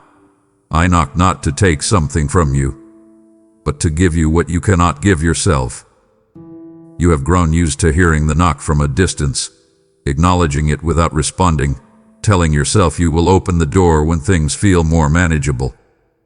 But doors are not opened by management. They are opened by trust. I am still knocking because I have not given up on you, not because I am running out of patience. Yet understand this with clarity. Knocking is an invitation, not an obligation. I will not force what must be chosen. That is why this moment matters. You are more aware now than you were before. You hear the knock more distinctly. You feel its weight more personally. That is because the distance between us has narrowed. You are closer than you realize. Not because you have done everything right, but because you are listening. The enemy would love for you to believe that this knock will always sound the same, that you can ignore it indefinitely without consequence. But awareness increases responsibility. The clearer the knock becomes, the more meaningful your response is. I am not saying this to frighten you. I am saying it to honor the seriousness of what is being offered. Opening the door does not mean instant perfection. It means relationship. It means honesty. It means allowing me access not just to the parts of your life you are proud of, but to the rooms you keep locked because they are messy or painful. I already know what is behind those doors. I am knocking anyway. Stay with me here and listen without defensiveness. I am not knocking because I need something from you. I am knocking because you need what I bring. Peace that does not depend on circumstances. Rest that reaches deeper than sleep. Clarity that steadies your decisions. Healing that is not rushed but thorough. When you open the door, you are not inviting judgment. You are welcoming mercy. You are not losing control. You are gaining covering. You are not surrendering your identity. You are rediscovering it. I am still knocking, my child, because the door is still yours to open. Not tomorrow. Not when you feel braver. Now, while your heart is soft and your spirit is awake, do not fear what will change if you open the door. Fear only what remains unchanged if you do not. Today, listen. The knock you hear is love calling you home. My child, before your mind begins to analyze, to question, to negotiate, let me speak to what is deeper than thought. Your heart already knows. It has known for a while, even when you tried to silence it. That quiet certainty beneath the noise, that sense of recognition you felt when these words reached you, that is not confusion. That is truth resonating. Your heart knows my voice even when your mind debates it. It knows when something is real, when something is meant for you, when a moment carries weight beyond explanation. You have spent years learning how to override your heart, how to explain away its signals, how to prioritize logic, survival, and practicality over intuition and faith. And while those skills helped you cope, they also dulled your responsiveness. But the knowing never left. It waited. It stirred when you were still. It surfaced in moments of honesty, in flashes of clarity that came and went. And now it is here again, steady and insistent, saying, "This matters." Your heart knows because it was designed to recognize truth. It was shaped to respond to me. That is why this moment feels familiar and new at the same time, as though something ancient within you has been awakened. Your mind will try to protect you by asking questions. It will look for certainty, for guarantees, for explanations that remove risk. That is its role, and I do not despise it. But your mind is not the gatekeeper of truth. Your heart is the witness. The mind evaluates. The heart recognizes. And recognition has already occurred. You feel it in the way resistance and peace coexist inside you. You feel it in the way part of you wants to pull back while another part leans in. The tension is not confusion. It is decision forming. The enemy thrives in endless analysis because analysis delays response. But your heart does not need more information. It needs permission to lead. You already know that staying the same will cost you something. You already know that delay has been draining you. You already know that something must change, not grammatically all at once, but directionally. That knowing did not come from pressure. It came from truth settling into place. Trusted, not blindly but honestly. Your heart has been trained by experience, by pain, by endurance, and by grace. It is wiser than you give it credit for. Stay with me and let your heart speak without being overruled. You do not need to convince yourself of what is already clear. You do not need to force belief. Belief is already forming. What you need now is courage, the courage to honor what you know instead of suppressing it. Your heart already knows that this moment is not ordinary. It already knows that the knock is real. It already knows that turning away would feel like loss, not relief. That knowing is a gift. Do not betray it for the sake of comfort. Do not silence it with distraction. Let it guide you into response. I am not asking you to leap into the unknown. I am asking you to take the next honest step toward what you already recognize as true. Your heart knows, my child. Trust it enough to respond. Stay. The knowing you feel is the beginning of alignment, and alignment is where life truly begins. My child, I need you to feel the weight of this without fear, without panic, but with reverence. This is mercy before silence. Not silence because I stop loving you, never that, but silence because moments pass when they are not received. I'm speaking now because love warns before it withdraws its voice from a moment. You have lived through seasons where my presence felt quieter, where direction felt faint, where clarity seemed distant. That was not abandonment. That was consequence, not punishment, but the natural result of prolonged delay. When truth is repeatedly ignored, it does not disappear, it recedes. And when it recedes, confusion grows louder. I am speaking now to prevent that distance from deepening. This moment is mercy because I am choosing to speak loudly before you grow accustomed to quiet that was never meant to be permanent. Silence is not always peace. Sometimes silence is what follows when invitations go unanswered. I do not want that for you. That is why my voice carries urgency now, not anger, not frustration, but love that refuses to give up without one more clear call. You may wonder why I would speak of silence at all if I am gentle and patient. But patience does not mean endless repetition of the same invitation in the same form. Seasons change. Opportunities move. Hearts harden or soften based on response. I am not threatening you with silence. I am warning you against drifting into it. There is a difference.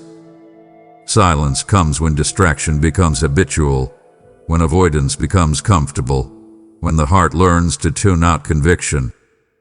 And I have seen the danger approaching, not because you are rebellious, but because you are tired. Weariness makes people numb, and numbness makes them miss what matters most. This is mercy because I am interrupting numbness with truth. I am reminding you that you still feel, still adhere, still respond. That is a gift. Do not waste it. Do not tell yourself you will engage more deeply later. Later often comes quieter than expected. Right now, your heart is awake. Your spirit is stirred. Your awareness is sharp. That is mercy in action. Stay with me here and do not shrink back from the seriousness of this moment. Serious does not mean hopeless. It means significant. I am offering you presence before distance, clarity before confusion, intimacy before routine. This is not the end of conversation. It is the preservation of it. If you receive this moment, silence will not follow. Direction will. Peace will. Growth will. But if you ignore it, if you treat it casually, if you scroll past with good intentions but no response, you will feel the difference, not immediately, but gradually.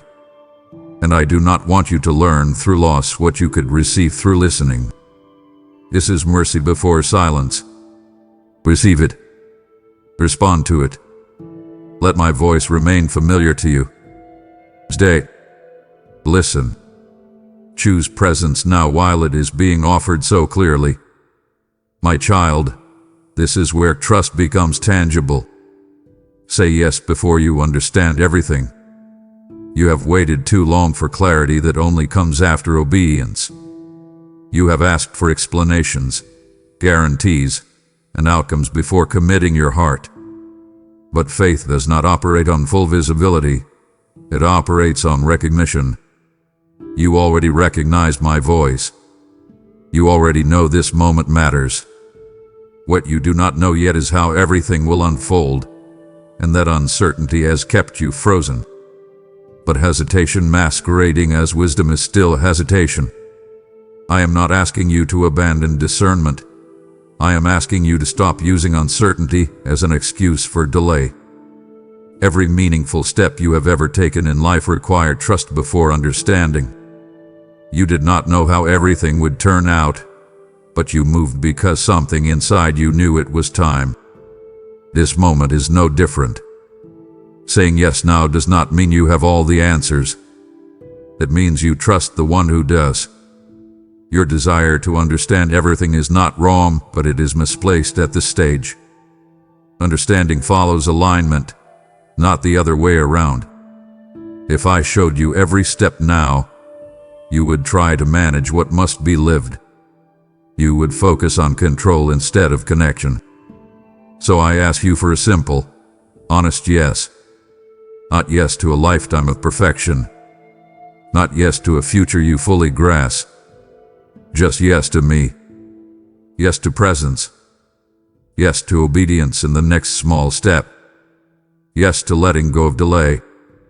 You are not being asked to leap into darkness. You are being asked to step into trust. The path will clarify as you walk it. Light moves with the obedient, not ahead of them. That is how growth stays relational instead of mechanical. I want you close, not merely compliant. Stay here and listen to the invitation beneath the instruction. Saying yes is not about pressure. It is about release. Release from endless analysis. Release from fear of getting it wrong. Release from the illusion that certainty precedes peace. Peace follows trust. Direction follows surrender. Understanding follows obedience. Say yes now, while your heart is open and your spirit is awake. Do not wait until the moment feels safer. It will never feel safer than it does right now, because right now you are being held.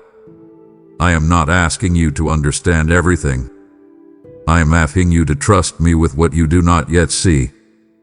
Say yes, my child. Everything else will unfold in its time. My child, let me correct something gently but firmly, because you have misunderstood the nature of my urgency. I am offering peace, not pressure. Pressure rushes, constricts, demands performance. Peace steadies, clarifies, invites trust. What you are feeling right now is not the tightening grip of expectation. It is the calming weight of truth settling into place.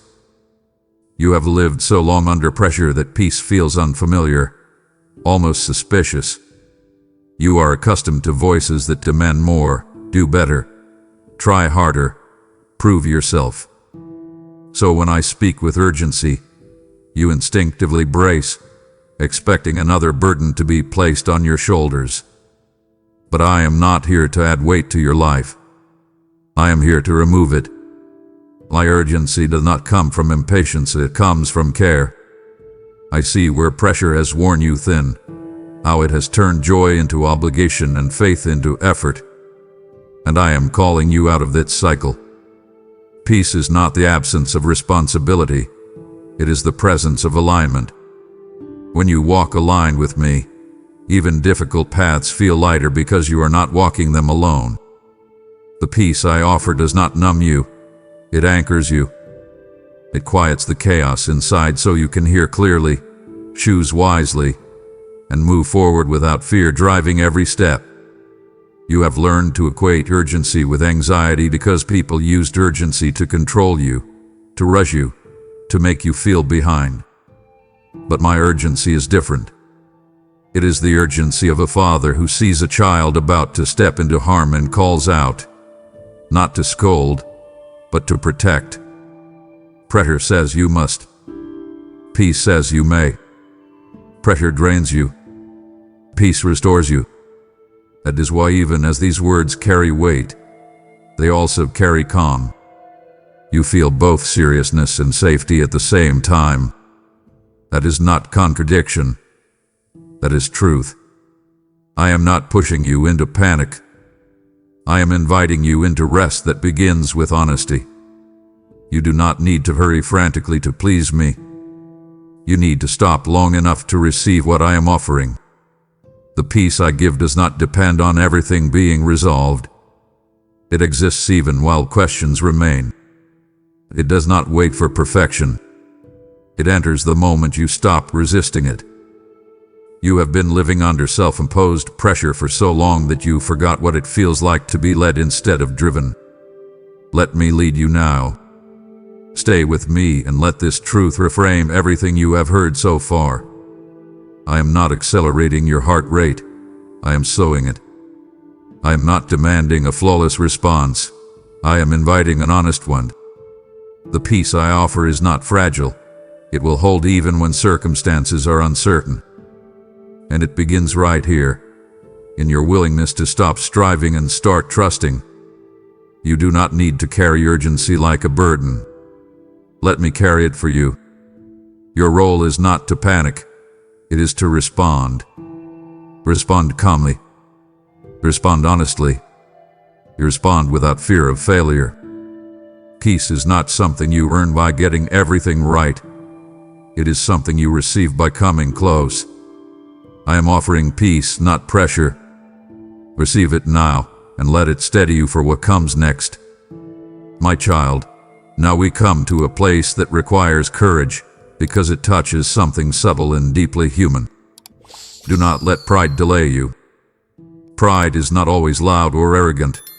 Often it is quiet, disguised as self-reliance, independence, or the desire to appear composed. You have learned to manage life on your own, to handle things internally, to present strength even when you feel uncertain. That skill helped you survive, but it can hinder you now. Pride whispers, I should be able to do this myself. I shouldn't need help. I'll come back when I'm stronger. But those whispers delay the very help you need. I am not offended by your strength. I am concerned when strength becomes a wall between us. You do not impress me by carrying everything alone. You move me by trusting me enough to be honest about your limits. Pride delays not because it is malicious, but because it fears exposure. It fears vulnerability. It fears admitting need. But need is not weakness. It is the doorway to grace. You have postponed closeness with me not because you rejected me, but because you wanted to arrive with something to offer. Clarity, consistency, improvement. You wanted to feel worthy before responding fully. But worthiness was never the requirement. Relationship with pride convinces you that you must stand tall before bowing your heart. But humility does not diminish you. It aligns you. When you refuse to acknowledge your need, you delay relief. When you insist on figuring everything out alone, you prolong confusion. I am not asking you to humiliate yourself. I'm asking you to stop hiding behind competence. You are allowed to need me. You are allowed to ask. You are allowed to say, I don't know what to do. Those words do not push me away. They draw me closer. Pride isolates. Humility connects. And connection is what you have been longing for beneath all your effort. Stay with me and let go of the belief that surrender diminishes you. Surrender clarifies you. It places you where help can reach you. Do not delay because you want to appear strong a little longer. True strength is choosing alignment over image. True wisdom is recognizing when delay costs more than vulnerability. I am not asking you to abandon dignity. I am asking you to abandon isolation. Come as you are, without needing to justify yourself. Pride will tell you to wait until you are ready. Love tells you you are welcome now. Do not let pride delay what humility could receive today. Say, respond. Let this moment be marked not by self-protection, but by trust. My child, everything I have spoken to you until now gathers here, like rivers converging into one unmistakable truth. This is love calling you home.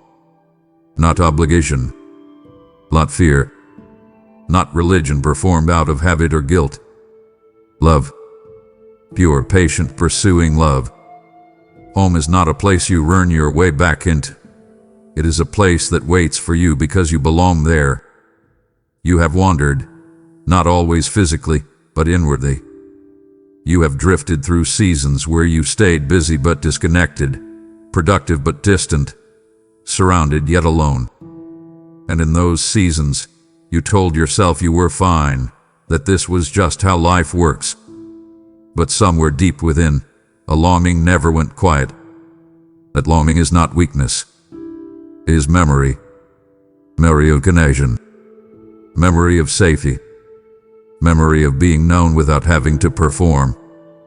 I am calling you home because home is where you were always meant to live, not in striving, not in constant self-correction, not in isolation disguised as independence. Home is where you are received as you are and then gently restored into who you were created to be. This call you feel is not sudden. It has been echoing beneath the surface of your life for years. You are only now quiet enough to hear it clearly. You have associated home with conditions, approval you had to earn, expectations you had to meet, versions of yourself you had to maintain. So the idea of coming home feels complicated, even risky. You wonder what will be required of you. You fear being confronted with everything you avoided. But listen to me, my home is not a courtroom. It is not a test. It is not a place where your past is rehearsed against you. It is a place of restoration. When I call you home, I am not calling you to explain yourself. I am calling you to rest, to breathe without bracing, to stop pretending you are stronger than you feel, to stop living as though love is fragile and conditional. You do not come home because you succeeded. You come home because you are loved. That love has followed you into every detour, every delay, every moment you thought you were too far away. And now it stands before you, not accusing, not demanding, inviting. This invitation carries urgency because love does not want you wandering when belonging is available. It carries tenderness because love knows how long you have been away from yourself. Stay with me and let this truth soften what hath been hardened by disappointment and fear. Coming home does not erase your story. It redeems it. It does not ignore your wounds. It heals them. It does not cancel your responsibility. It gives you strength to carry it without losing yourself. You are not being summoned to perform. You are being welcomed to belong. Love is calling you home because home is where you will finally stop running, where your soul can exhale, where your faith can become relational again, not mechanical. Do not resist this call by overthinking it. Do not delay it by asking what others will think. This is between you and me. This is love calling you home, not someday, not eventually, but now, while your heart is open and your spirit is awake. Come home, my child. I have been waiting. My child, we arrive now at the place where everything converges into one clear, simple, weight-bearing invitation. Choose me now. Not because fear is chasing you, but because love is reaching for you. Not because you have run out of options, but because you have arrived at truth. Choice is the language of relationship. I have spoken. I have revealed. I have warned. I have comforted. And now, I honor you by placing the choice in your hands. Choose me not as an abstract belief, not as a distant concept, but as a present relationship. Choose me in this moment of clarity, before distraction dulls it. Choose me before the urgency fades into familiarity. Choose me not with perfection, but with sincerity. You do not need to promise me everything you will ever become. You need only to give me this moment. Now is powerful because now is real. Yesterday is memory. Tomorrow is imagination. Now is where life responds. Now is where alignment begins. I am asking you to choose me now because this moment is alive with possibility, and possibility responds to decision. You may feel the weight of this choice, and that is good. Weight means significance. But do not confuse weight with burden. This choice is not heavy because it is hurtful. It is heavy because it is meaningful. Choosing me does not mean all your questions vanish. It means you stop letting questions keep you from relationship. Choosing me does not mean your struggles disappear overnight. It means you no longer face them alone. Choosing me does not mean your life becomes instantly simple. It means it becomes grounded. You have chosen many things before: comfort, distraction, control, delay, not because they satisfied you, but because they felt safer in the moment. And each time, something in you remained hungry. Choosing me now is choosing nourishment over numbness, connection over isolation, truth over avoidance. This choice will not imprison you. It will orient you. It will give your life a center again. And from that center, everything else will begin to find its place. Stay here for just a moment longer and feel the stillness around this decision. This is not rushed. It is ripe. Heaven is not pressuring you. It is witnessing you. I am not standing over you with conditions. I am standing before you with open hands. Choose me now, not because you are afraid of what happens if you don't, but because you recognize who I am. Because your heart knows. Because your spirit has awakened. Because love has called, and you are finally ready to answer. This choice does not end your story. It begins its truest chapter. And once you choose me, you will find that I have already chosen you. I always have. Choose me now, my child. I am here. I am waiting. And everything can begin again from this moment forward. My child, choosing me now also means choosing what carries my voice beyond this moment. You are standing at the beginning of something that will outlive today, streams of truth flowing into places you may never see. I declare over you, whoever sows generously will also reap generously, and this is not theory. It is alive right now. When you give, you place fire on this altar, and I breathe on it until it becomes a beacon for many. This is not pressure, it is invitation. Support this mission through Super Thanks, membership, or by giving through PayPal. The PayPal link is waiting in the video description. Do not hesitate. Choose me fully. Act now, and let everything begin again through your obedience. My child, do not let this moment pass without response. If your heart knows this message was for you, write in the comments, "I choose you now," and seal what has begun in you. If you feel the urgency, the knocking, the call to come home, declare it boldly, because words spoken in faith awaken alignment. Do not stay silent when mercy has spoken your name. Let your response be your step forward, your witness, your yes. And once you have spoken your yes, remain here for a moment longer. A response of faith is not the end of the moment. It is the opening of the door. What you have declared has drawn your heart into a place of attention and readiness. Now let the noise fall away, because agreement prepares you to truly hear me. Be still, for the call you answered is already bringing you into my presence. My child, listen closely to me right now. I am speaking directly to your heart. I need you to stop what you are doing. Put down the distractions. Turn off the noise around you.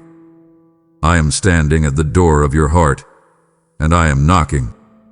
I am knocking louder than I have ever knocked before. You have felt it, haven't you?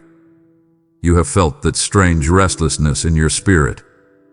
You have tried to name it anxiety. You have tried to call it stress from your job or worry about your bills. But I am telling you today, that feeling is not just stress. That pressure you feel in your chest is my hand, gently but firmly knocking. I am calling you. I am trying to get your attention before the season changes. I know how you live your days. I watch you when you wake up and immediately reach for your phone, looking for connection in a glowing screen. I see you when you drive to work, turning out the radio to drown out the silence. I see you in those quiet moments before sleep takes you, when the house is finally still and you feel that sudden wave of loneliness. You try to push it away. You try to sleep it off. But that sleeplessness is not an accident. That is me. I am waking you up because I want to talk to you. I want to come in. I want to sit with you. I do not want to be a stranger who stands outside your life. I want to be the father who sits at the table with you. You might wonder why I have been silent. You might feel that I have abandoned you in your struggle. You ask, "Where are you, God?" But I have not moved. I have never left your porch. The silence you hear is not my absence. It is my patience. I am waiting for you. You must understand how this door works. There is no handle on the outside. I built this door with a latch on the inside. Only you can open it. I gave you free will because I want your love, not your robotic obedience. I could kick the door down. I have the power to shake the foundations of the earth. But I will not force my way into your life. You have to want me. You have to stand up, walk through your fear, and slide back the deadbolt. I'm asking you to be brave today. I see the specific heavy things blocking your door. I see the fear of the future that you stacked up like heavy boxes in the hallway. I see the pile of shame from your past mistakes that makes you afraid to let anyone in, even me. You think if you open the door, I will be angry. You think I will judge the mess in your living room. My child, I already know the mess is there.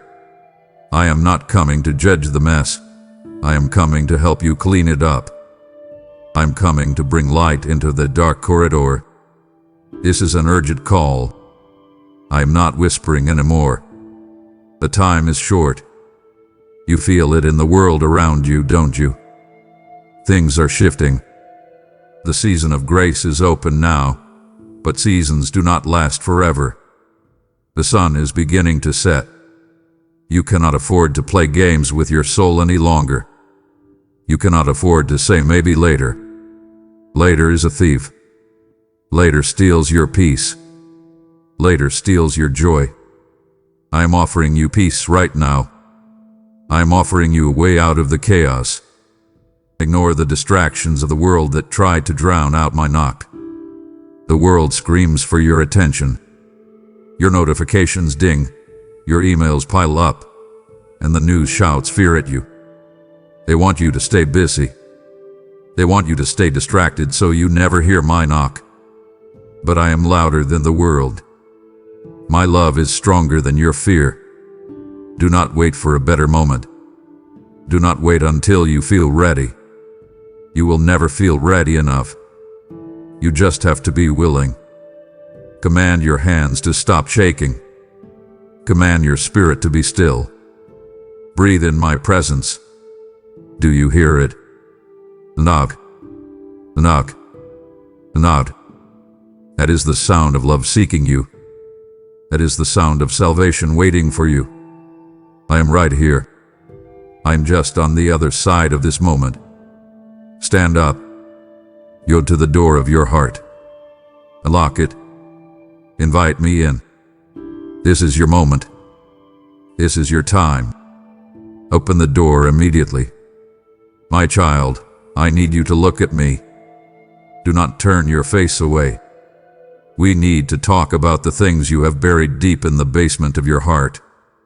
I see the burdens you carry in secret, the ones you think are effectively hidden from the light of day.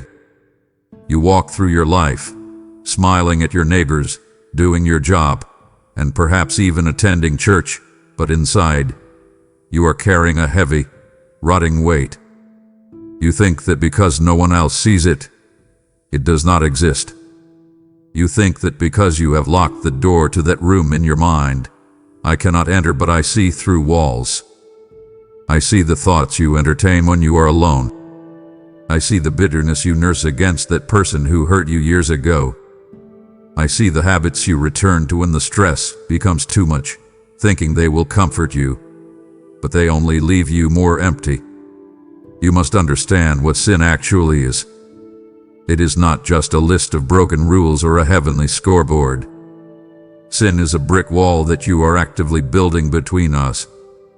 Every time you choose that secret pleasure over my presence, you lay another brick. Every time you choose to nurture that grudge instead of releasing forgiveness, you mix the mortar. And now, you wonder why my voice sounds muffled. You wonder why you feel distant from me. It is not because I moved away.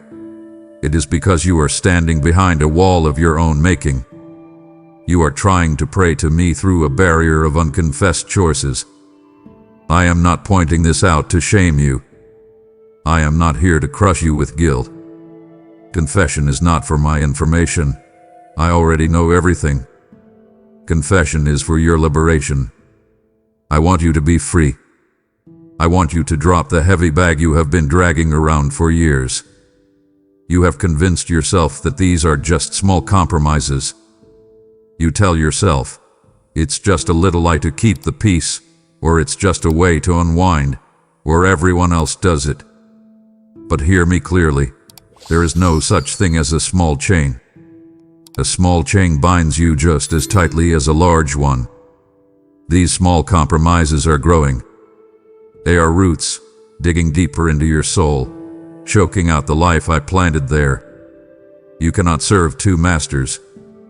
You have tried to balance your life, giving me your Sunday mornings while giving the world your Friday nights. You tried to keep one foot in the kingdom and one foot in the shadows, hoping I won't notice the division. But a divided heart is a tortured heart. It grieves me to see you torn in two. You are exhausted because you are fighting a war against your own spirit. You are trying to sustain a life that is incompatible with my glory. I command you to stop hiding. The shadows cannot protect you. They can only consume you. Bring these things into the light. Right now. Name them. Say them out loud to me. Lord, I am jealous. Lord, I am addicted. Lord, I am lying. The moment you bring a shadow into the light, it loses its power. It vanishes. I am ready to wash it all away. I am standing here with the water of forgiveness, but you must bring the dirty hands to me. Do not let pride keep you bound.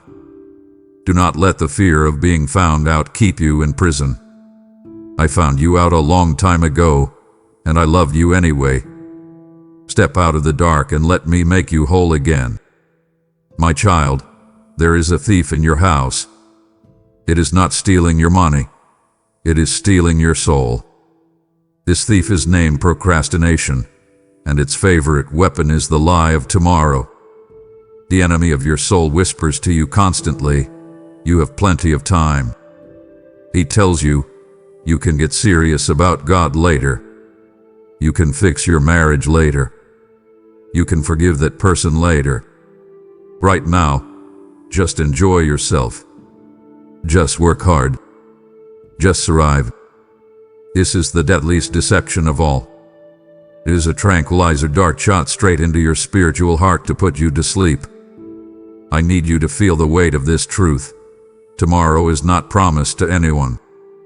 You look at your calendar, and you see weeks and months stretching out before you, but that is an illusion. You do not own time. You are a mist that appears for a little while and then vanishes. I hold your breath in my hand. I sustain the beating of your heart.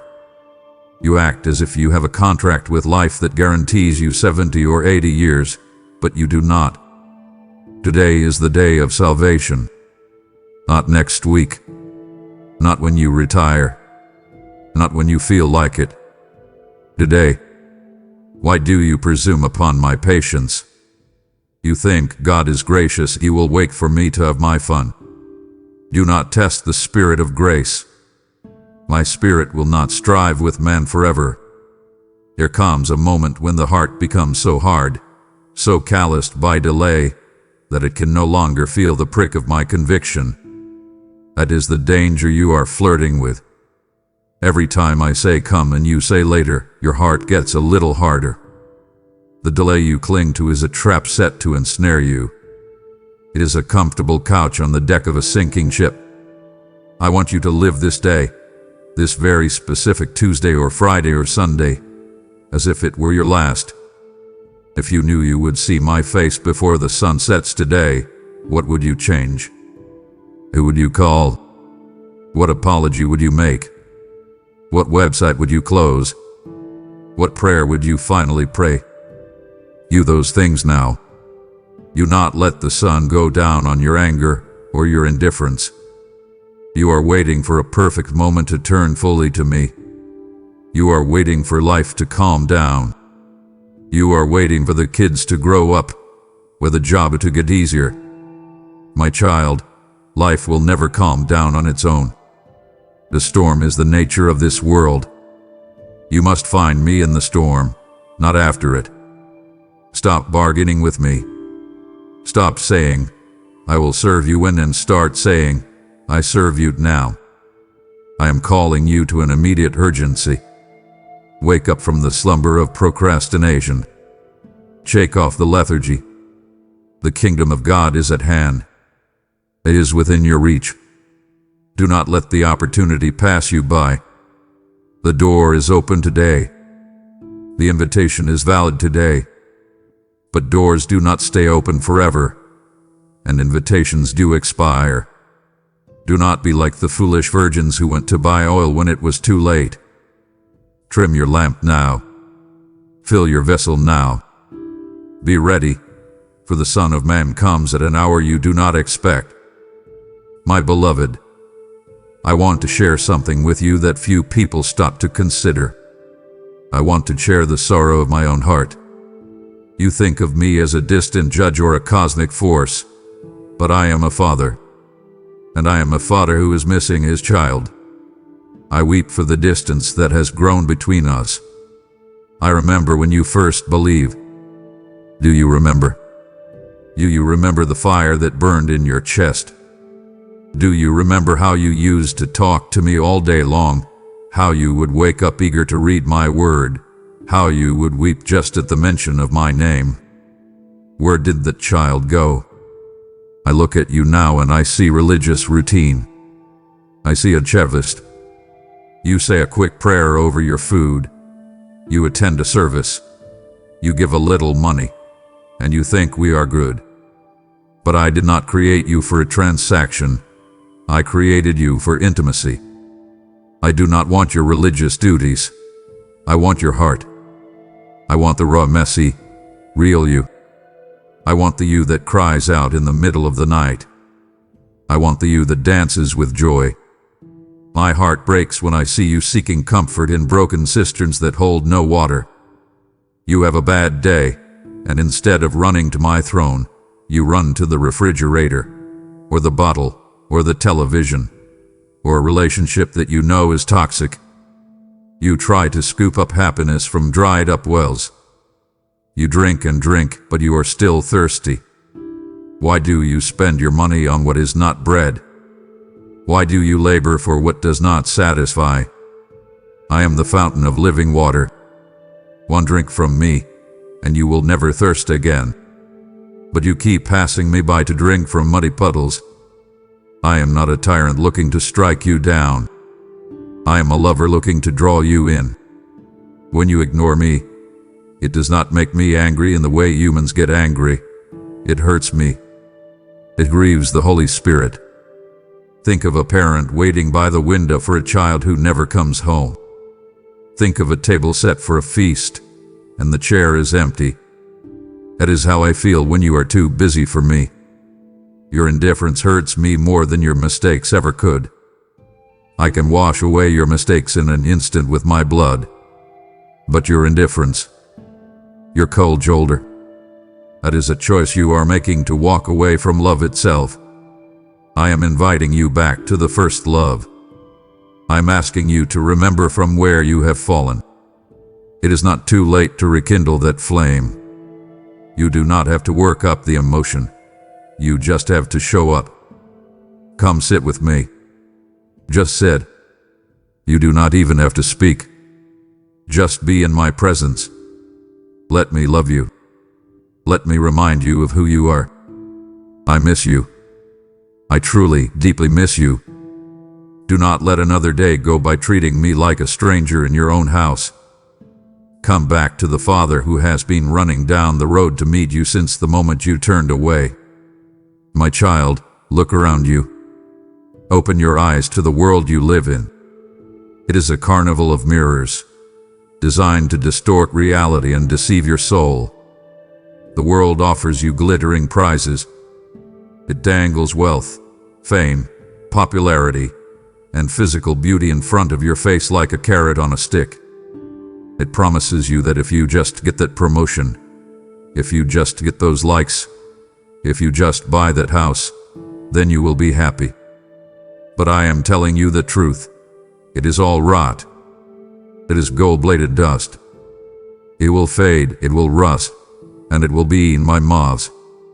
Do not envy the wicked who seem to prosper. I know you look at them. You scroll through their feeds and you see their vacations, their perfect bodies, their seemingly perfect lives. You ask me, God, why do they have it so easy while I struggle?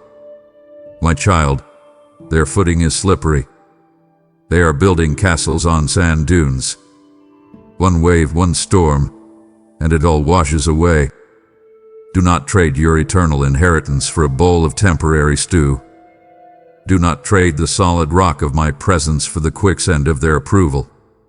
The culture you live in shouts that truth is relative. They tell you, you have your truth, and I have mine. They tell you that feelings are facts, but I am the truth. Truth is not a sliding scale. Truth is a person, and I am he. When you align yourself with the world's changing definitions of morality, you are anchoring your boat to a drifting iceberg. It will flip, and it will take you down with it. You must stand firm on the ancient paths. You must hold to the word that does not change, even when the culture mocks you for it. Flee from the three great traps: the lust of the eyes, the lust of the flesh, and the pride of life. The lust of the eyes says, I want what I see. The lust of the flesh says, I want to feel good right now. The pride of life says, I don't need God. I am my own God. These are the chains the world uses to enslave you. They look like freedom, but they are slavery. What does it profit you to gain the whole world, to have the followers, the money, the power, and lose your own soul? What will you give in exchange for your soul when you stand before me? You are in the world. Yes, I have placed you here on assignment, but you must not be of it. You are a diver in the deep ocean. You are in the water, but you must breathe the air from above to survive. If you take off your helmet and try to breathe the water of this world, you will drown. Stay connected to the lifeline. Be different. Be holy. When people look at you, they should see a reflection of another kingdom. They should see a peace that makes no sense in this chaotic world. Do not conform to the pattern of this age. Be transformed. Be separate. Come out from among them and be my people. My child, do not dare turn your face away now. To stop listening here is to choose the illusion over the truth I am trying to give you. My heart trembles at the thought of you walking back into the fog when we have just begun to clear the air. Do not grieve my spirit by closing the door when I am just stepping in. What I am about to reveal next determines the destiny of your soul. Stay with me, for the most critical part of your deliverance is just ahead. My child, I must speak to you now with the utmost seriousness. I speak this not to terrorize you, but to warn you, as a father warns his child about a rushing river or a blazing fire. We must speak of the reality that so many refuse to acknowledge, the reality of judgment. The path of destruction is broad. It is paved with good intentions, with excuses, with delays, and with pride. And many, many there be that find it. It is the default path of the human heart. It is the easy road where you can do what you want, be your own boss, and ignore your Creator. Hell was not made for you. I did not create that place for human beings. It was prepared for the devil and his angels, for the rebellion against light. But if you insist on rebelling, if you insist on rejecting the light, you choose the darkness. You choose the separation, and that separation is eternal. I see you rolling your eyes at the idea of fire and brimstone, thinking it is an old fairy tale. My child, the absence of God is a fire that consumes but does not destroy. It is a thirst that is never quenched. It is a regret that never fades. My judgment is righteous. It cannot be bribed. You cannot talk your way out of it with smooth words. You cannot buy your way out of it with charitable donations. On that day, the books will be open. Every idle word you have spoken, every hidden thought, every secret act done in the dark, it will all be brought into account. Nothing is hidden from my sight. You worry so much about the opinions of men, what your boss thinks, what your friends think. But I tell you, fear the one who can destroy both soul and body. Fear the one whose opinion is the only one that matters in eternity. But listen to me. I do not desire your destruction. I take no pleasure in the death of the wicked. That is why I am knocking so loudly. That is why I am shaking your life. That is why I sent my son. I have provided an escape route. I have provided a shelter from the storm. The wrath to come is like a hurricane, but there is a rock of ages you can hide in. That rock is Christ. If you are in him, the judgment passes over you. If you are in him, the books are covered in his blood. Do not gamble with your eternity. Do not bet your soul on the chance that it will all work out. It will only work out if you are in the ark before the rain starts. The sky is darkening. The wind is picking up. I am pleading with you. Enter the narrow gate. It is small. You have to leave your baggage of sin and pride outside to get through it. You have to bow low. But on the other side is life. On the other side is safety. Choose this day whom you will serve. Choose life, so that you may live. Run to the rock. Run now. My child, I want you to stop striving for a moment. I see you running on that hamster wheel of self-improvement, trying desperately to be good enough for me. You look at your life, and you see the cracks. You see the temper you lost yesterday. You see the impure thought you entertained this morning. You see the promise you broke again. And because of this, you pull away from me. You think, I need to clean myself up before I can talk to God. I need to fix this mess so he will accept me. I command you to stop that thinking immediately. It is a lie from the pit.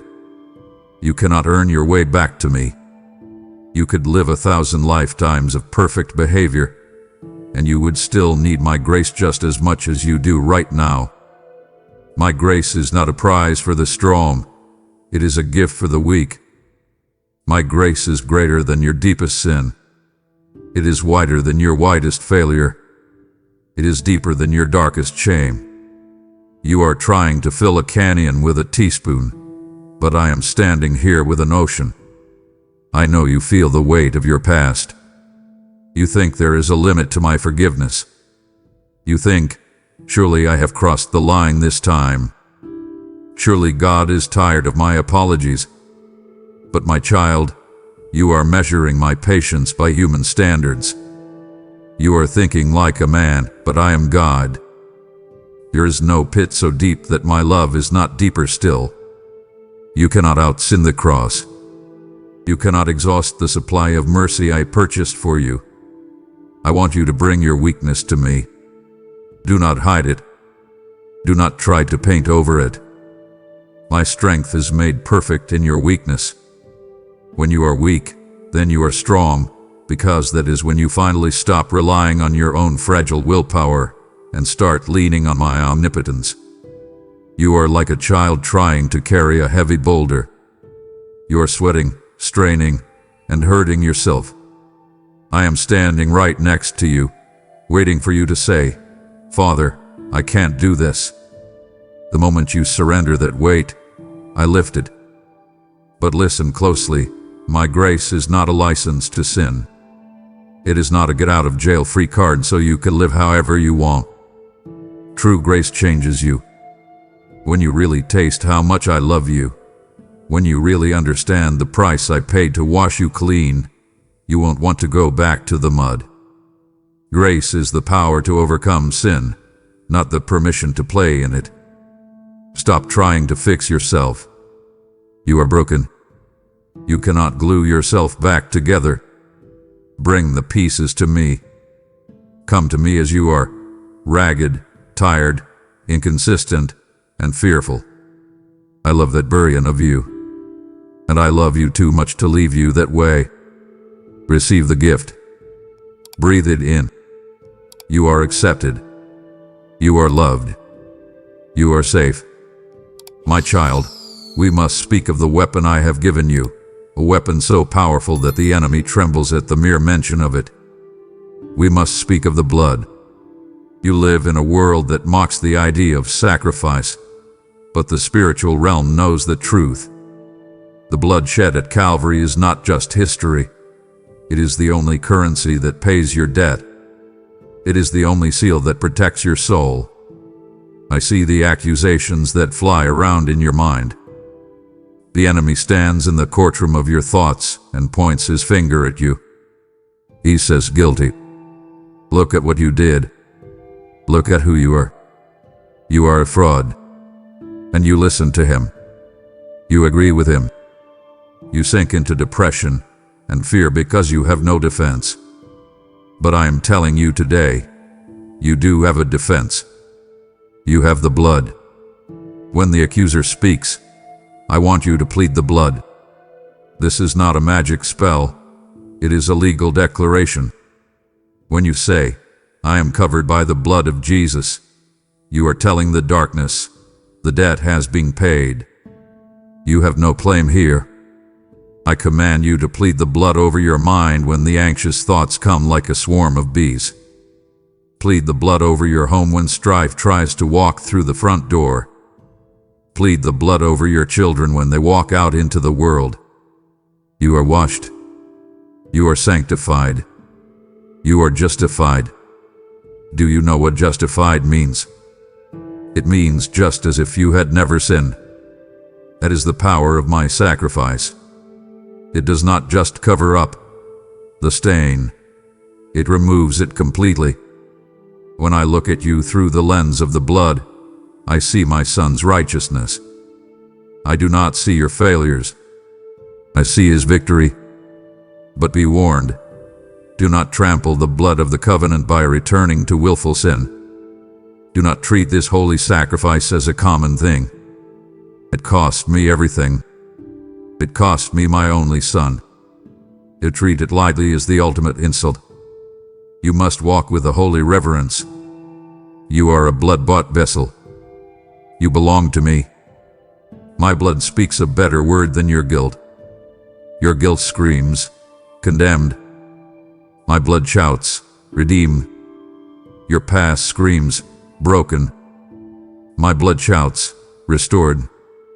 Which voice will you listen to today? I am inviting you to stand under the flow of this crimson river. Let it wash over your conscience. Let it silence the nightmares. The enemy cannot cross the bloodline. Draw that line in the sand today. Stand behind it and watch the giants fall.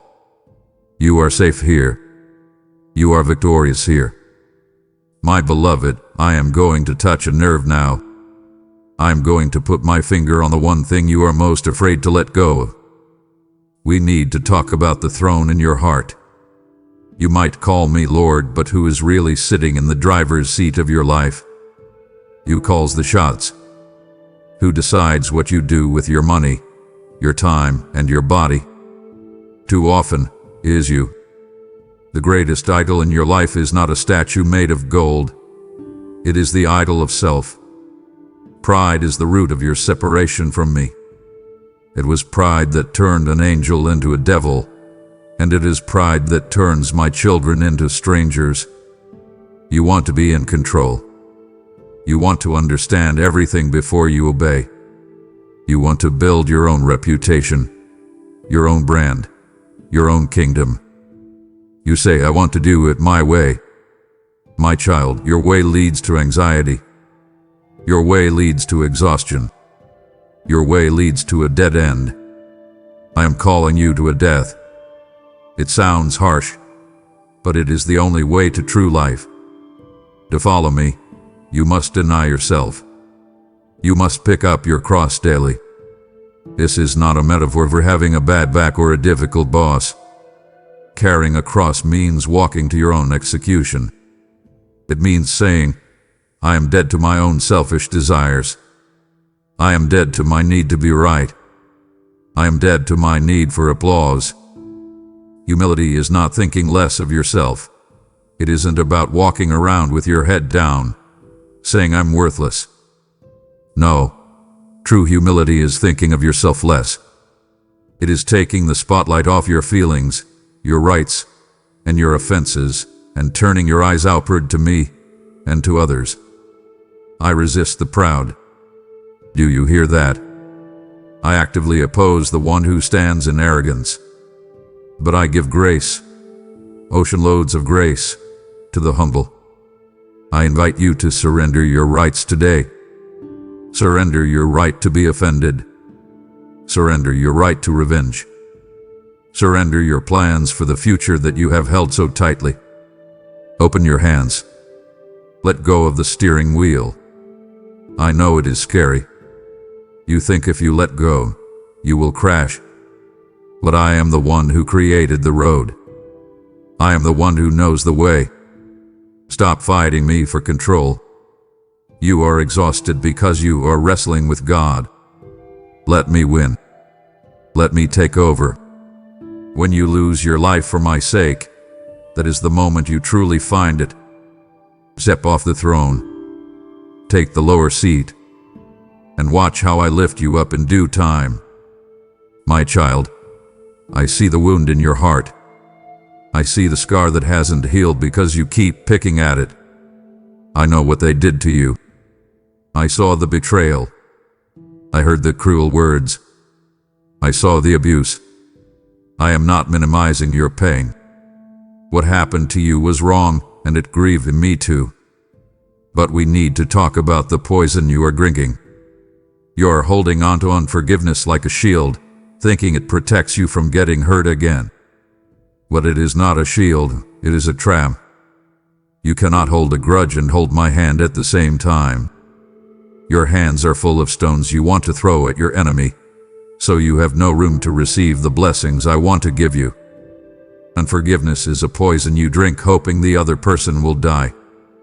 But they are sleeping soundly while you are tossing and turning, consumed by bitterness. You are building a prison cell, brick by brick, and locking yourself inside. I am commanding you to forgive. I am not asking you if you feel like it. You will never feel like it. Forgiveness is not a feeling. It is a decision. It is a spiritual transaction. I have forgiven you a massive debt, a debt of sin you could never pay. How can you then turn around and choke your brother for a small debt? How can you demand justice from them when you have received mercy from me? Bitterness blocks your prayers.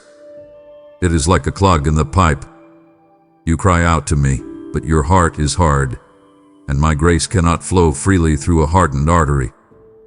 You say, but God, they don't deserve forgiveness. My child, neither did you. If I treated you as you deserved, where would you be? Release them. Not because what they did was right, but because you need to be free. Release them to me. I am the righteous judge. I will handle the justice. Vengeance is mine, not yours. When you forgive, you are transferring the case from your lower court to my supreme court. You are saying, God, I trust you to handle this. Let go of the past. Gut the corn. Stop replaying the movie of your hurt in your mind. Every time you replay it, you reinfect the wound. I want to heal you. I want to bind up that broken heart.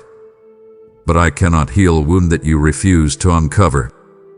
Drop the stone. Open your hand. Let the bitterness drain out, and let my peace rush in. You will feel lighter than you have felt in years. Do it now. Say their name, and say, I forgive you, and be free. Buzz. Do not let the enemy whisper that you have heard enough. We are performing deep surgery on your spirit right now, and to walk away before we are finished is to leave the wound open and bleeding. It breaks my heart when you seek healing but refuse the full cure. I am asking you, no, I am commanding you, to press in a little longer. The breakthrough you have cried out for is in the very next breath. Do not disappoint me by settling for a half-healed heart. My child, just as I have called you to open your hands to release forgiveness, I now call you to open your hands to release a seed of faith. You cannot receive the new wine I am pouring out if your fist is clenched. You must be a river that flows, not a reservoir that stagnates. By supporting this mission today, you are not merely giving money. You are sending this message of freedom to another soul who is still locked in the prison of bitterness. Do not let the flow of grace stop with you. Become the vessel that carries my healing water to the thirsty nations. As you sow into this work through Super Thanks membership, or the link in the description, I declare that I will pour into your lap a good measure, pressed down, shaken together, and running over. I am watching your heart. Support this work now, and let your generosity be the seal of your total freedom. My child, I am jealous for your time. I am jealous for your attention. You have reduced prayer to a grocery list. You come to me only when you are in trouble or when you need something. You rattle off a few requests, check the box, and rush back to your real life. But prayer is the real life. Prayer is the breath of your spirit. If you stop breathing, you die. It is that simple. I desire to hear your voice in the secret place. I am not interested in your fancy words or your theological knowledge. I want to hear the cry of your heart. I want you to lock the door, turn off the phone, and just sit with me. I want you to seek my face, not just my hand. Do you understand the difference? Seeking my hand means you just want what I can give you. The money, the healing, the job. Seeking my face means you want me. You want to know my heart. You want to be in my presence even if I give you nothing else. You must persist in prayer. Do not be like the man who knocks once and walks away. You must be like the widow who refused to take no for an answer. Push through the resistance. I know it is hard. I know the moment you close your eyes, your mind wanders to your to-do list. That is a battle. Fight it. Bring your mind back. Listen for my whisper.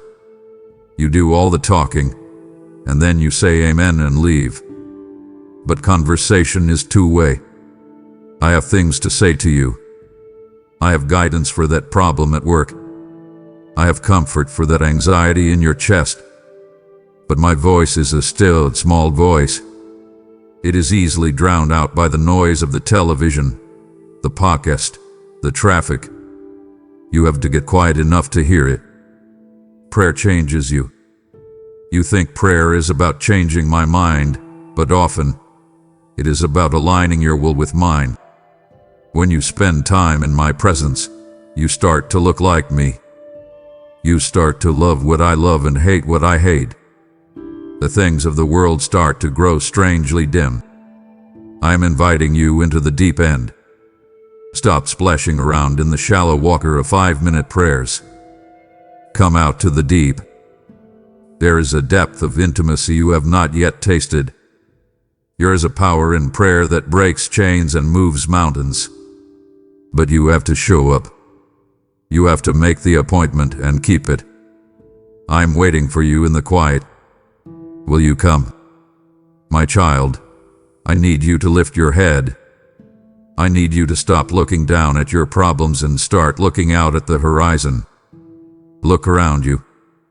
Do not close your eyes to what is happening in the world. You feel it, don't you? You feel the tension in the air. You see the headlines and you feel a knot of unease in your stomach. That is not just political instability, that is the earth groaning. These are the birth pains I told you about long ago. You see the wars and rumors of wars. You see nation rising against nation. You see the natural disasters increasing in frequency and intensity. But more than that, I want you to look at the human heart. I told you that the love of many would grow cold. Do you not see it? You see the anger in the streets. You see the way people treat each other online, the venom, the hatred, the absolute lack of empathy. People are becoming lovers of themselves, lovers of money, boastful, proud, and abusive. This cooling of love is the greatest sign of all. Do not be asleep while the world creates chaos. The world is sleepwalking toward a cliff, distracted by entertainment and numbed by pleasure. But you, my child, are of the day, not of the night. I am commanding you to wake up. Wipe the sleep from your eyes. Do not let the spirit of this age lull you into a spiritual coma. You cannot afford to be casual about your faith right now. The time for playing church is over. Learn the lesson of the fig tree. When you see the leaves budding, you know that summer is near. You do not need a meteorologist to tell you the seasons are changing. You can feel it in the air.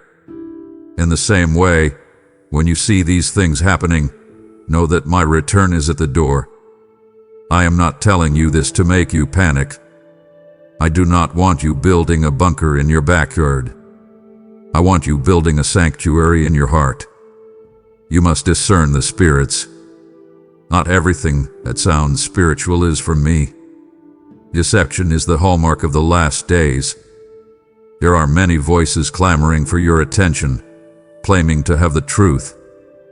They will tell you that sin is not sin, that there are many ways to heaven, that you are your own God. You must test every spirit against my word. If it does not align with what I have written, it is a lie, no matter how good it feels. Be watchful. You do not know the day or the hour. It could be today. It could be 10 years from now. But you must live in a state of readiness. If I came back tonight, would I find you doing my will? Would I find you loving your neighbor? Would I find you pure? Or would I find you entangled in the affairs of this world? Live every day as if it were the last page of the story. Keep your lamp full of oil. Keep your eyes on the eastern sky. The King is coming. My child, let us talk about the road you are walking. I never promised you that following me would be popular. I never promised you that it would be easy. In fact, I told you the opposite. The way to life is difficult. It is narrow. It is a steep climb, and I must be honest with you.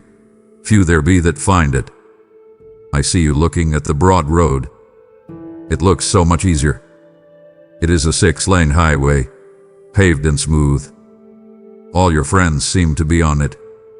The culture is on it. They are driving fast, with the music loud, having what looks like a great time. They are doing whatever they feel like doing, sleeping with whoever they want, spending their money on themselves, and mocking those who don't join in. And you, walking on this narrow, rocky path, sometimes feel lonely. You feel left out. You wonder, am I missing out on something? I am telling you now, do not follow the crowd. The crowd is often won. The crowd shouted, "Crucify him." The crowd mocked Noah while he built the boat. The crowd danced around the golden calf. The crowd is heading off a cliff, and they are cheering all the way down. Do not envy their speed, pity their destination. This narrow path requires something that the world hates: holiness. I am calling you to be different. When everyone else is cheating on their taxes with their spouses, you must be honest. When everyone else is gossiping and tearing people down, you must speak life. When everyone else is hoarding their resources, you must be generous. This is the narrow way.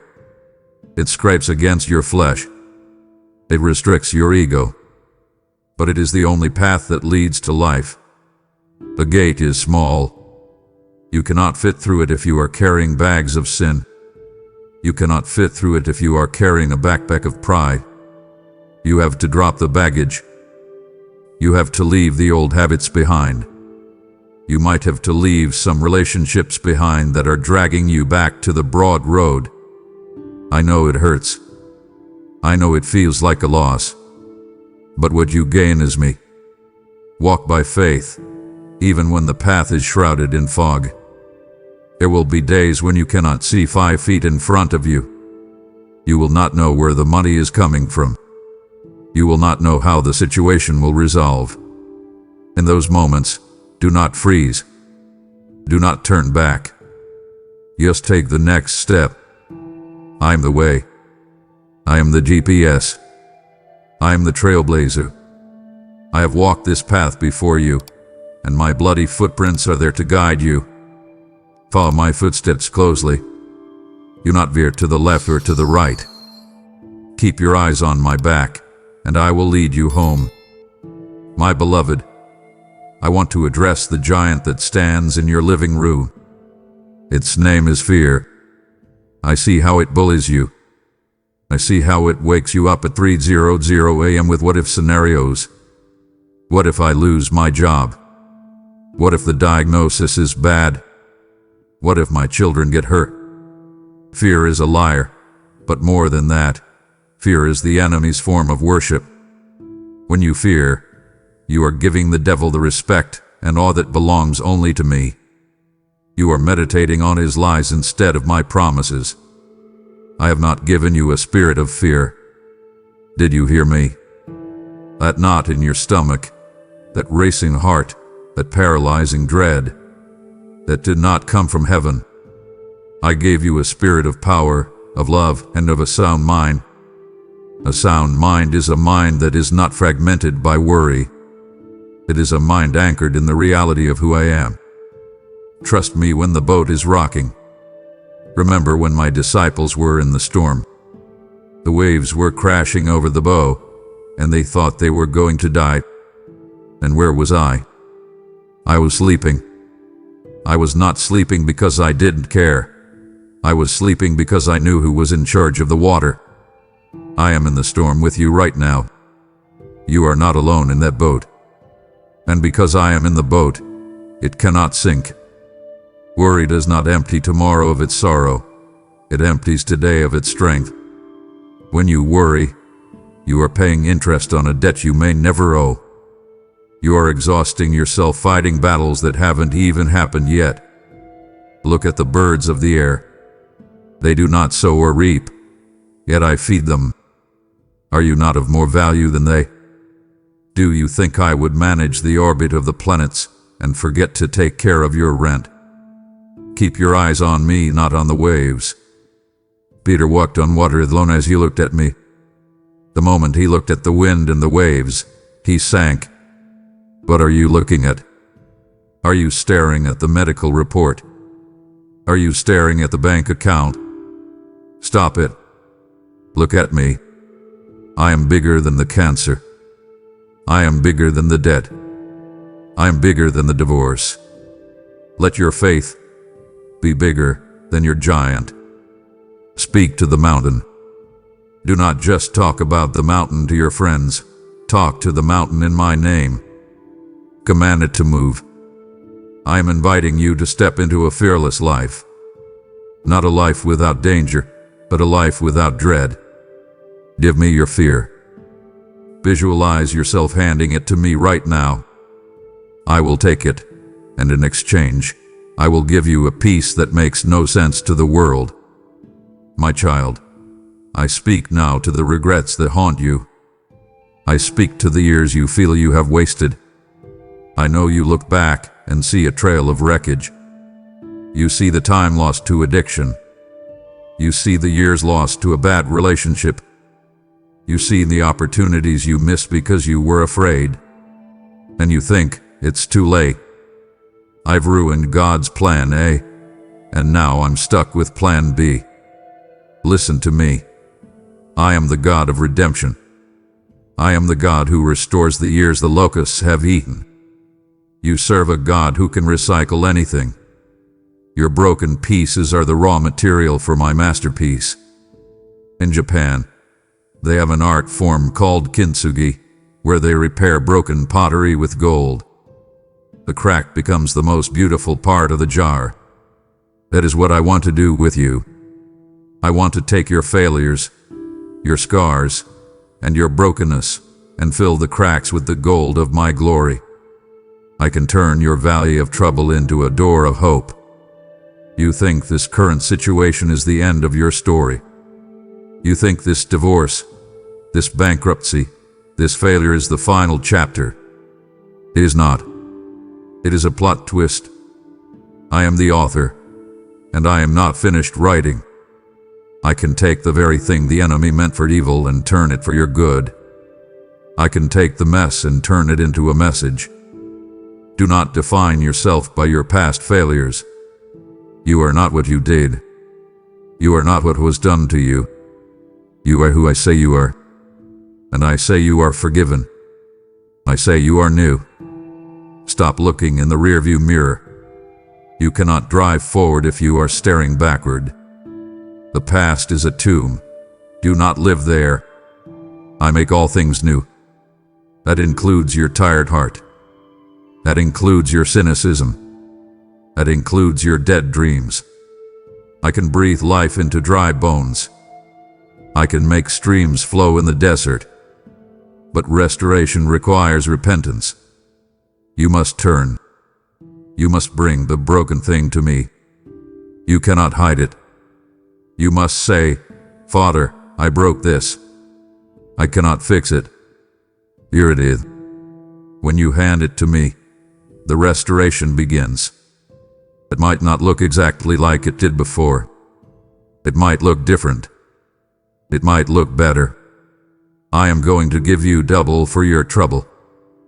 I am going to give you a testimony that will shake the gates of hell. Trust me with your scraps. Trust me with your ruins. Watch me build a cathedral out of the rubble. Listen to me closely. You are standing on the edge of a massive victory, but the enemy is watching you, hoping you will get distracted. If you stop listening now, you are walking onto the battlefield naked and unarmed. It crushes me to see my children defenseless because they were too impatient to put on their armor. Do not leave my presence yet. I have vital instructions for your survival in the next few minutes. Stay, and let me arm you for the war ahead. My soldier, I need you to realize where you are. You are not on a playground. You are on a battlefield. You wonder why life feels so hard. You wonder why you are constantly under attack in your mind, in your health, in your family.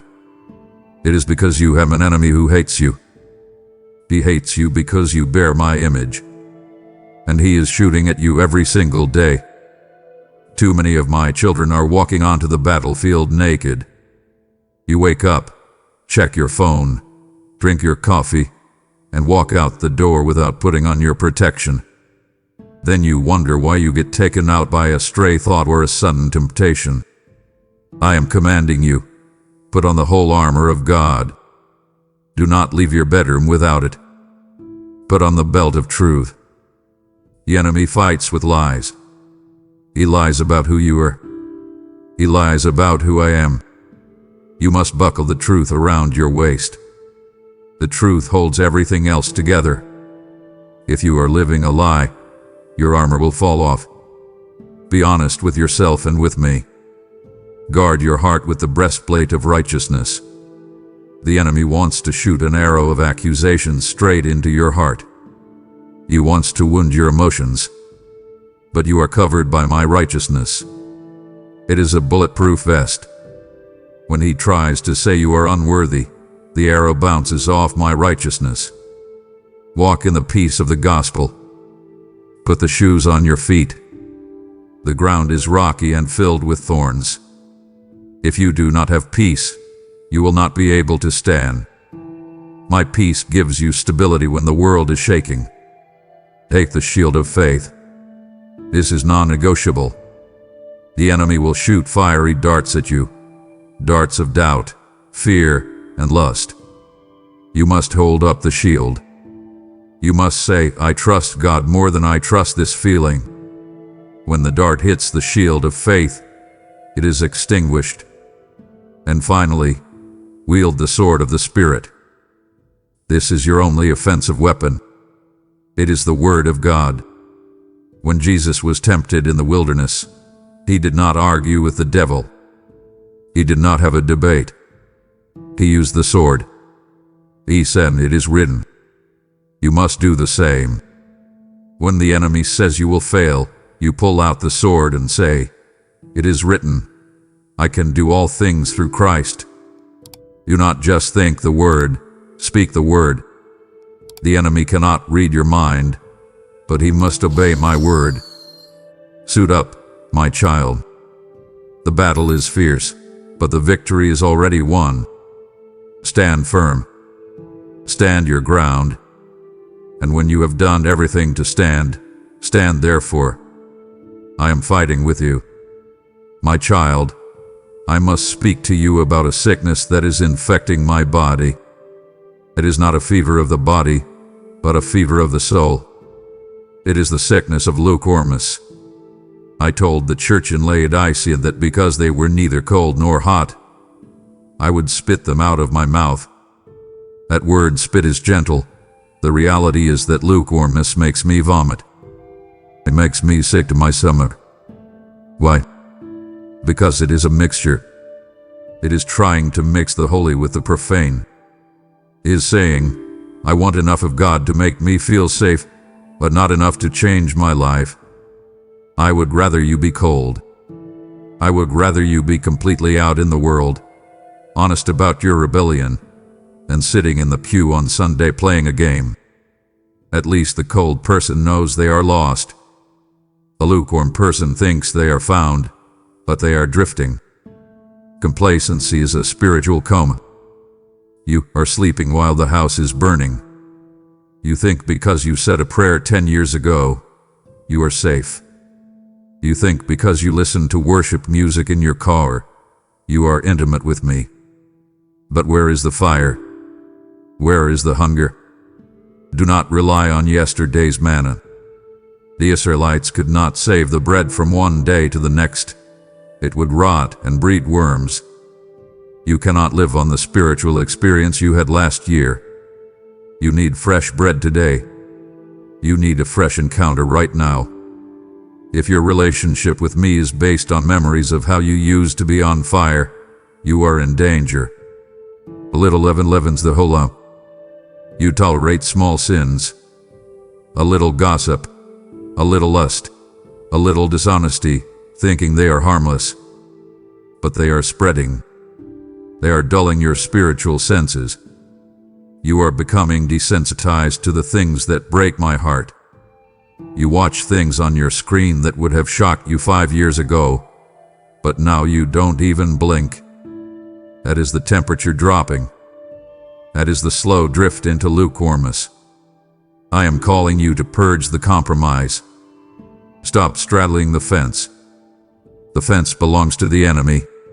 Rekindle the flame of your first love. Do you remember when you first met me? Do you remember the zeal? Do you remember how you couldn't stop talking about me? I want it back. I want you to be hot, boiling over with passion for my kingdom. Zeal for my house should consume you. It should eat you up. You should be more passionate about my glory than you are about your sports team, your political party, or your career. If you are bored with God, it is not because I am boring. It is because you are looking at me through a dirty window. Clean the glass. Repent of the apathy. Ask me to light the fire again. I am ready to send the sparks, but you must be ready to be the fuel. Burn for me, my child. Burn bright, or you will fade into the gray fog of the world. My beloved, in a world that cancels people for a single mistake, I want you to anchor yourself in a truth that never shifts. I love you. And when I say I love you, I do not mean the fragile, conditional love that you experience from humans. Human love says, I love you if you make me happy, or I love you until you disappoint me. My love is not based on your performance. It is based on my character. God is love. Is who I am. I cannot not love you. Even if a mother forgets her nursing child, something that seems impossible in your world, I will not forget you. Mothers are the closest picture of my love you have. But even they are human. Even they can fail. I cannot fail. I have carved you in the palms of my hands. That means when I look at my hands, I see you. You are permanently etched into my very being. The scars on my son's hands are the eternal receipt of your purchase. You are driven by the fear of rejection. You work hard, you people please, you wear masks because you are terrified that if people saw the real you, they would leave. You project that fear onto me. You think, if God really knew I thought today, he would turn his back. My child, I do know. I know the thought before you think it. I know the dark corners you are afraid to look at. And I love you still. Nothing can separate you from my love. Read that again. Nothing. Neither death nor life. Neither angels nor demons. Neither the present nor the future. Nor any powers. Your bad day cannot separate you. Your depression cannot separate you. Your confusion cannot separate you. Even your sin, when brought to the cross, cannot separate you, for the blood covers it. Do not mistake my discipline for a lack of love. I discipline you because I love you. If you saw your child running toward a busy street, you would grab them. You might even yell. You might pull them back roughly to save their life. That is what I do. When I allow hardship, when I convict your heart, I am pulling you back from the traffic. I am treating you as a son, as a daughter. If I didn't care, I would let you run into traffic. Rest in this security. You do not have to earn your place at the table every morning. You are a member of the family. You have a seat with your name on it. Stop acting like a hired servant who is afraid of getting fired. You are an heir. Live with the confidence of someone who knows they are deeply, wildly, and eternally loved by the King of the universe. My child, I am calling you to a holy rebellion. The world wants you to blend in. The world wants you to be a chameleon, changing your colors to match the environment. But I say to you, come out from among them and be separate. This is not a suggestion. It is a command for your survival. You cannot walk in the mud and expect to keep your shoes clean. You cannot play with fire and expect not to get burned. Light has no fellowship with darkness. Physics tells you this. When you turn on the light, the darkness flees. They cannot coexist. Yet, you try to mix them in your life. You try to mix the worship of Sunday with the filth of Saturday night. You try to mix the wisdom of Scripture with the foolishness of pop culture. It does not work. You end up confused and diluted. You must choose your side. There is no Switzerland in the spirit realm. There is no neutral ground. Bad company corrupts good character. You tell me I can handle it. I'm just being a light to them. But are you influencing them or are they infecting you? Be honest. If your friends constantly mock what is holy, if they constantly pull you toward sin, they are not your mission field. They are your stumbling block. You must guard your circle. You become like the 5 people you spend the most time with. Choose wisely. I called you to be a city set on a hill. A city on a hill cannot be hidden. It stands out. It looks different. Its lights shine into the valley below. Your life should be a rebuke to sin without you even saying a word. Your integrity at work should expose the dishonesty around you. Your peace in a crisis should expose the world's panic. Your purity should expose the world's lust. Do not touch the unclean thing. This means you must curate your life. What are you watching? What are you listening to? What are you reading? You cannot fill your mind with the garbage of the world and expect to have the mind of Christ. If you consume darkness, you will produce darkness. If you consume fear, you will produce anxiety. I am asking you to fast from the world. Turn off the news. Turn off the toxic shows. Turn off the gossip. I will receive you. When you separate yourself unto me, a new level of intimacy opens up. I can trust you with more of my power because I know you won't use it to serve the world. Holiness is not about following a list of don'ts. It is about a passionate do. It is saying, I want God so much that I am willing to clear out anything that gets in the way. Clear the clutter. Sanctify yourself. Be holy, for I am holy. My child, you are not an orphan. I did not leave you alone to figure out this maze of life. I sent you a helper. The Holy Spirit is not a force, not an it, not a ghost. He is a person. He is God on the inside of you. He is your comforter, your advocate, your teacher, and your guide. But you treat him like a stranger. You ignore him all day long. Do not grieve the Spirit.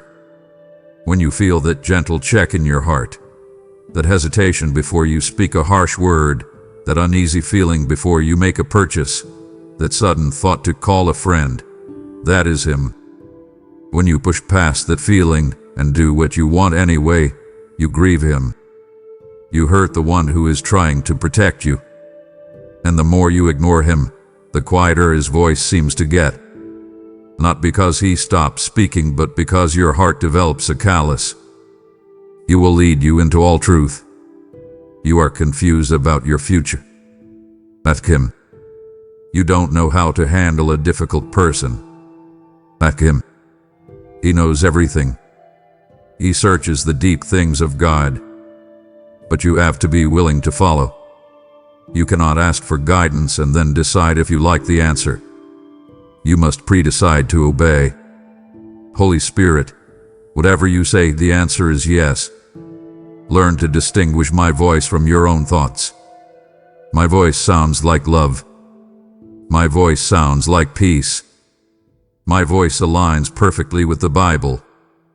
The enemy's voice sounds like frantic urgency, accusation, and fear. Your own voice sounds like rationalization and desire. The Holy Spirit whispers. He does not shout. You have to get quiet to hear him. Quench not the Spirit. Do not pour water on the fire he is trying to light. If he prompts you to raise your hands in worship, do it. If he prompts you to give money to someone in need, do it. If he prompts you to apologize, do it immediately. Every act of obedience is like adding a log to the fire. Every act of disobedience is like throwing a wet blanket on it. Let him have free reign in your life. Give him the keys to every room in your heart. He empowers you to be a witness. You are afraid to share your faith. That is because you are trying to do it in your own strength. The Holy Spirit gives you the boldness. He gives you the words. He is the power source. Stop trying to be a battery. Plug into the generator. Lean on him. Talk to him. Holy Spirit, help me. That is the most powerful prayer you can pray today. He is waiting to be your best friend. My beloved, we are nearing the Holy of Holies of this conversation. Do not silence my voice when I am preparing you for the final hour. To turn back now is to sleep through the watchman's cry. My heart aches for the ones who almost made it but grew weary at the very threshold of glory. Do not be the one who walks away 5 minutes before the miracle. The most critical secrets of the kingdom are yet to be spoken. Come in with me. We are always home. My beloved, you are learning to distinguish my whisper, and right now, my spirit is prompting you to fuel this holy fire. Do not quench this nudge. For this ministry is a lighthouse I have raised up to guide the lost through the coming storm. Your support is the sacred oil that keeps this lamp burning bright when the world is growing dark. When you give, you are not paying for content. You are investing in the rescue of souls who are desperate for the truth you have just heard. Listen to the inner witness and sow your seed through Super Thanks, membership, or the donation link below. I promise that as you take care of my kingdom business, I will personally superintend the affairs of your house. Obey the whisper of the Spirit this instant, and watch me open the windows of heaven over your life. My beloved, the stage is being set for the greatest event in history. The wedding bells of heaven are being polished. I am the bridegroom, and I am coming for a bride. I am not coming for a casual girlfriend. I am not coming for someone who is flirting with the world. I am coming for a bride who is in love, who is expectant, and who is ready. I am coming for a bride without spot or wrinkle. This means I am looking for purity. A bride on her wedding day is obsessed with her appearance. She checks the mirror. She makes sure there is no stain on her dress. Are you checking your spiritual reflection? Are you washing your robes in the water of the Word? Or are you content to walk down the aisle with mud on your hem? Trim your lamps. This is the parable of the 10 virgins. 5 were wise and 5 were foolish. The foolish ones had lamps, but they had no oil. They had the form of religion, but no power, no intimacy, no hidden life with God. The oil represents the Holy Spirit and your personal relationship with me.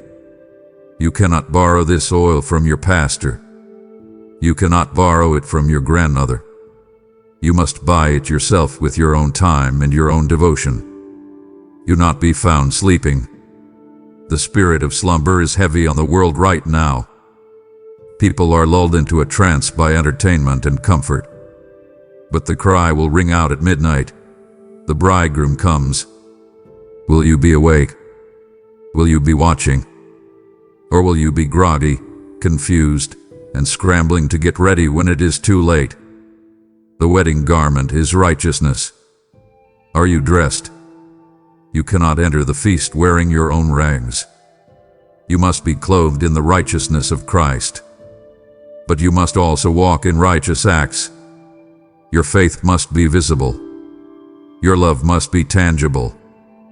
Keep your eyes on the eastern sky. Redemption draws nigh. Do not get so bogged down in the politics and problems of this world that you forget you are leaving. You are a citizen of heaven. You are just passing through this war zone. Live in a state of constant readiness. Live with one eye on your work and one eye on the clouds. The King is coming to take you home. Let your heart skip a beat with excitement. This is not a day of doom for the believer. It is the day of ultimate romance. The lover of your soul is on his way. Be ready. My child, do not be shaken by the chaos you see. I told you that everything that can be shaken will be shaken, so that what cannot be shaken may remain. I'm shaking the nations. I'm shaking the economies. I'm shaking the Jude. Why? Because I am sifting. I am separating the true from the false. The wheat and the tares are growing together. For a long time, it has been hard to tell who is truly mine and who is just pretending. But the harvest is coming. The sifting process reveals the heart. Pressure reveals what is inside you. When you squeeze an orange juice comes out. When life squeezes you, when the money gets tight, when the persecution comes, what comes out? Faith or fear? Praise or cursing? Tests and trials are revealing what your faith is truly made of. Do not despise the fire. The fire is the refiner's tool. I am refining you like gold. Gold is purified by heat.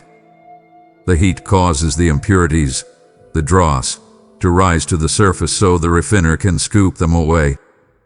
I am skimming off your impatience. I am skimming off your pride. I am skimming off your self-reliance. Do not jump out of the crucible. Stay in the fire until you can see my reflection in your life. Those who endure to the end shall be saved. It is not about how you started, it is about how you finish. Many start the race with excitement, but when the sun gets hot, they fall away. I am looking for endurance. I am looking for grit. I am looking for the one who says, though he slay me, yet will I trust him. Choose this day whom you will serve. The middle ground is gone. The gray area is evaporating. You are either for me or against me. You are either gathering or scattering. The time for straddling the line is over. You must plant your flag. If you choose the world, you will perish with the world. If you choose me, you will live forever. I am strengthening your backbone for this hour. Do not be afraid of the sifting. If you are wheat, the wind will only blow away the chaff. It will not blow you away. You are rooted in me. Stand firm. Let the winds blow. Let the earth shake. You are standing on the solid rock, and that rock will never move. My child, I want to settle the question mark in your soul. I see you lying in bed at night, wondering, am I really saved? Have I done enough? Did I lose it? Listen to me. Salvation is not a feeling. It is a fact based on my promise. If you confess with your mouth that Jesus is Lord and believe in your heart that God raised him from the dead, you are saved. Not you might be. Not you will be if you behave. You are. My sheep hear my voice. The fact that you are worried about your salvation is actually a good sign. The goats don't worry about it. The dead don't worry about being alive. The fact that you desire me, the fact that you grieve over your sin, proves that my spirit is alive within you. No one can snatch you from my hand. I am holding you tighter than you are holding me. Your grip might slip, but mine never will. Do not doubt your salvation because of feelings. Your feelings are like the weather. They change every hour. One moment you feel holy, the next you feel empty. Do not base your eternal security on your emotional state. Base it on the word of God which stands forever. Whoever calls on the name of the Lord shall be saved. Did you call? Then I answered, the Spirit bears witness with your spirit that you are my child. That deep inner knowing, that sense of home when you hear my name, that conviction when you sin, that is the signature of the Holy Spirit on the contract of your soul. You have been sealed. The enemy tries to peel off the seal, but he cannot touch it. Your name is written in the Lamb's book of life. It is written in indelibly. It is written with the blood of the Lamb. It is not written in pencil. Stop trying to erase what I have written. Stop letting the accuser tell you that you are disqualified. You were disqualified, yes, but Jesus qualified you. He took your test and got a perfect score, and he put his name on your paper. Anchor your soul in this hope. Hope is not I wish. Biblical hope is I know. It is a confident expectation. Anchor yourself in the finished work of the cross. It is finished. Paid in full. The check has cleared. Stop trying to pay a bill that is already marked paid. Live in the freedom of assurance. Dance in the joy of your salvation. You are mine, and I am yours, forever. My child, I want you to lift your eyes from the mud of this world and peer into the future I have prepared for you. You have no idea. Your mind cannot conceive it. Eye has not seen, nor ear heard, nor has it entered into the heart of man the things which I have prepared for those who love me. You think a beautiful sunset is glorious. You think the mountains are majestic. They are just a dim reflection, a scratch on the surface of the beauty of heaven. The sufferings of this present time are not worthy to be compared to the glory. I know you are hurting now. I know the cancer is painful. I know the grief is heavy. I know the loneliness is cold. But put it on the scale. On one side, your light affliction, which is but for a moment. On the other side, an eternal weight of glory. The scale slams down. The glory outweighs the pain 1,000,000,000,000 to 1. There will be no more tears. I will personally wipe them from your eyes. Think of that intimacy. No more pain. No more arthritis, no more migraines, no more heartaches. No more death. No more graveyards. No more goodbyes. The former things will pass away. You will drink from the river of life. You will eat from the tree of life. You will walk on streets of gold, which means the most valuable thing on earth is just pavement in heaven. You will see me face to face. This is the greatest reward. Not the mansions, not the jewels, but me. You will see the face of the one who died for you. You will look into eyes of fire and love, and you will know as you are known.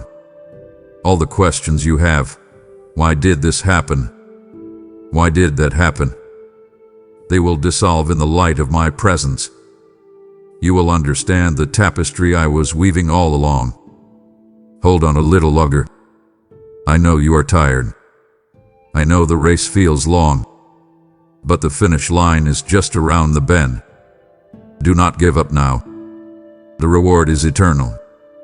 The retirement plan of this world is nothing compared to the inheritance of the saints. Your true home is not here. You are a pilgrim. You are a stranger in a strange land. If you feel like you don't fit in, that's good. You aren't supposed to fit in. You are a citizen of heaven. Your passport is stamped with the kingdom. Keep walking. Keep trusting. The lights of the city are coming into view. My precious child, we have come to the end of this conversation, but it is only the beginning of your new walk. I have laid it all out before you. I have shown you the urgency of the hour. I have shown you the depth of my love. I have shown you the danger of the trap and the glory of the prize.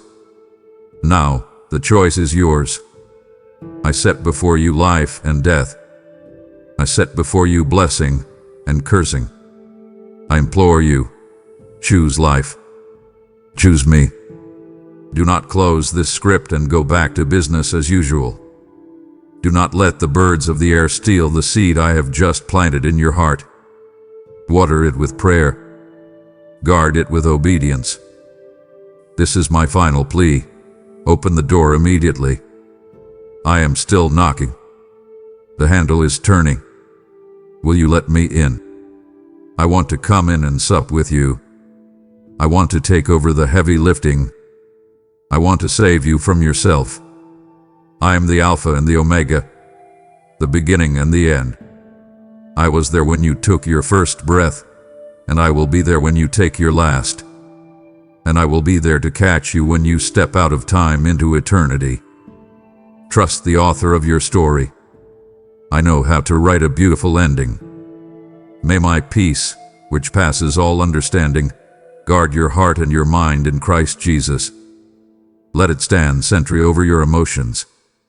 Let it protect you from the arrows of fear. Walk in peace. Sleep in peace. Live in peace. I'm coming quickly. This is not a drill. Hold fast to what you have. Do not let anyone take your crown. Keep the faith. Fight the good fight. Finish the race. My grace be with you now and forevermore. Amen. My child, the door is open, and the time is short. The harvest is white, but the laborers are few. I am calling you to be more than a listener. I am commissioning you to be a sustainer of this urgent work. Every gift you sow through the link below or super thanks is a sickle in the hand of the reaper, gathering souls before the final trumpet sounds. Do not close this video without planting a seed for eternity. Lay up for yourself treasure in heaven where moth and rust cannot destroy. By your giving, you declare that my word is more valuable to you than bread alone. I command a blessing upon your finances this day, that your bin of flour shall not be used up, nor your jar of oil run dry. Support this mission now, and let us plunder hell to populate heaven together. My child, faith that remains silent is faith that is asleep. You must seal this covenant with a deliberate act of your will. Do not let this holy moment evaporate into the ether, but drive a stake in the ground right now as a testimony of your surrender. If you are finally sliding back the deadbolt to let me in, I call you to declare it boldly before heaven and earth. Type "I open the door" below, and as you write those words, believe that I am crossing the threshold into your life this very second to break every chain. I am watching for your name. I am reading your heart, and I am ready to begin the work of wonders within you immediately. Amen.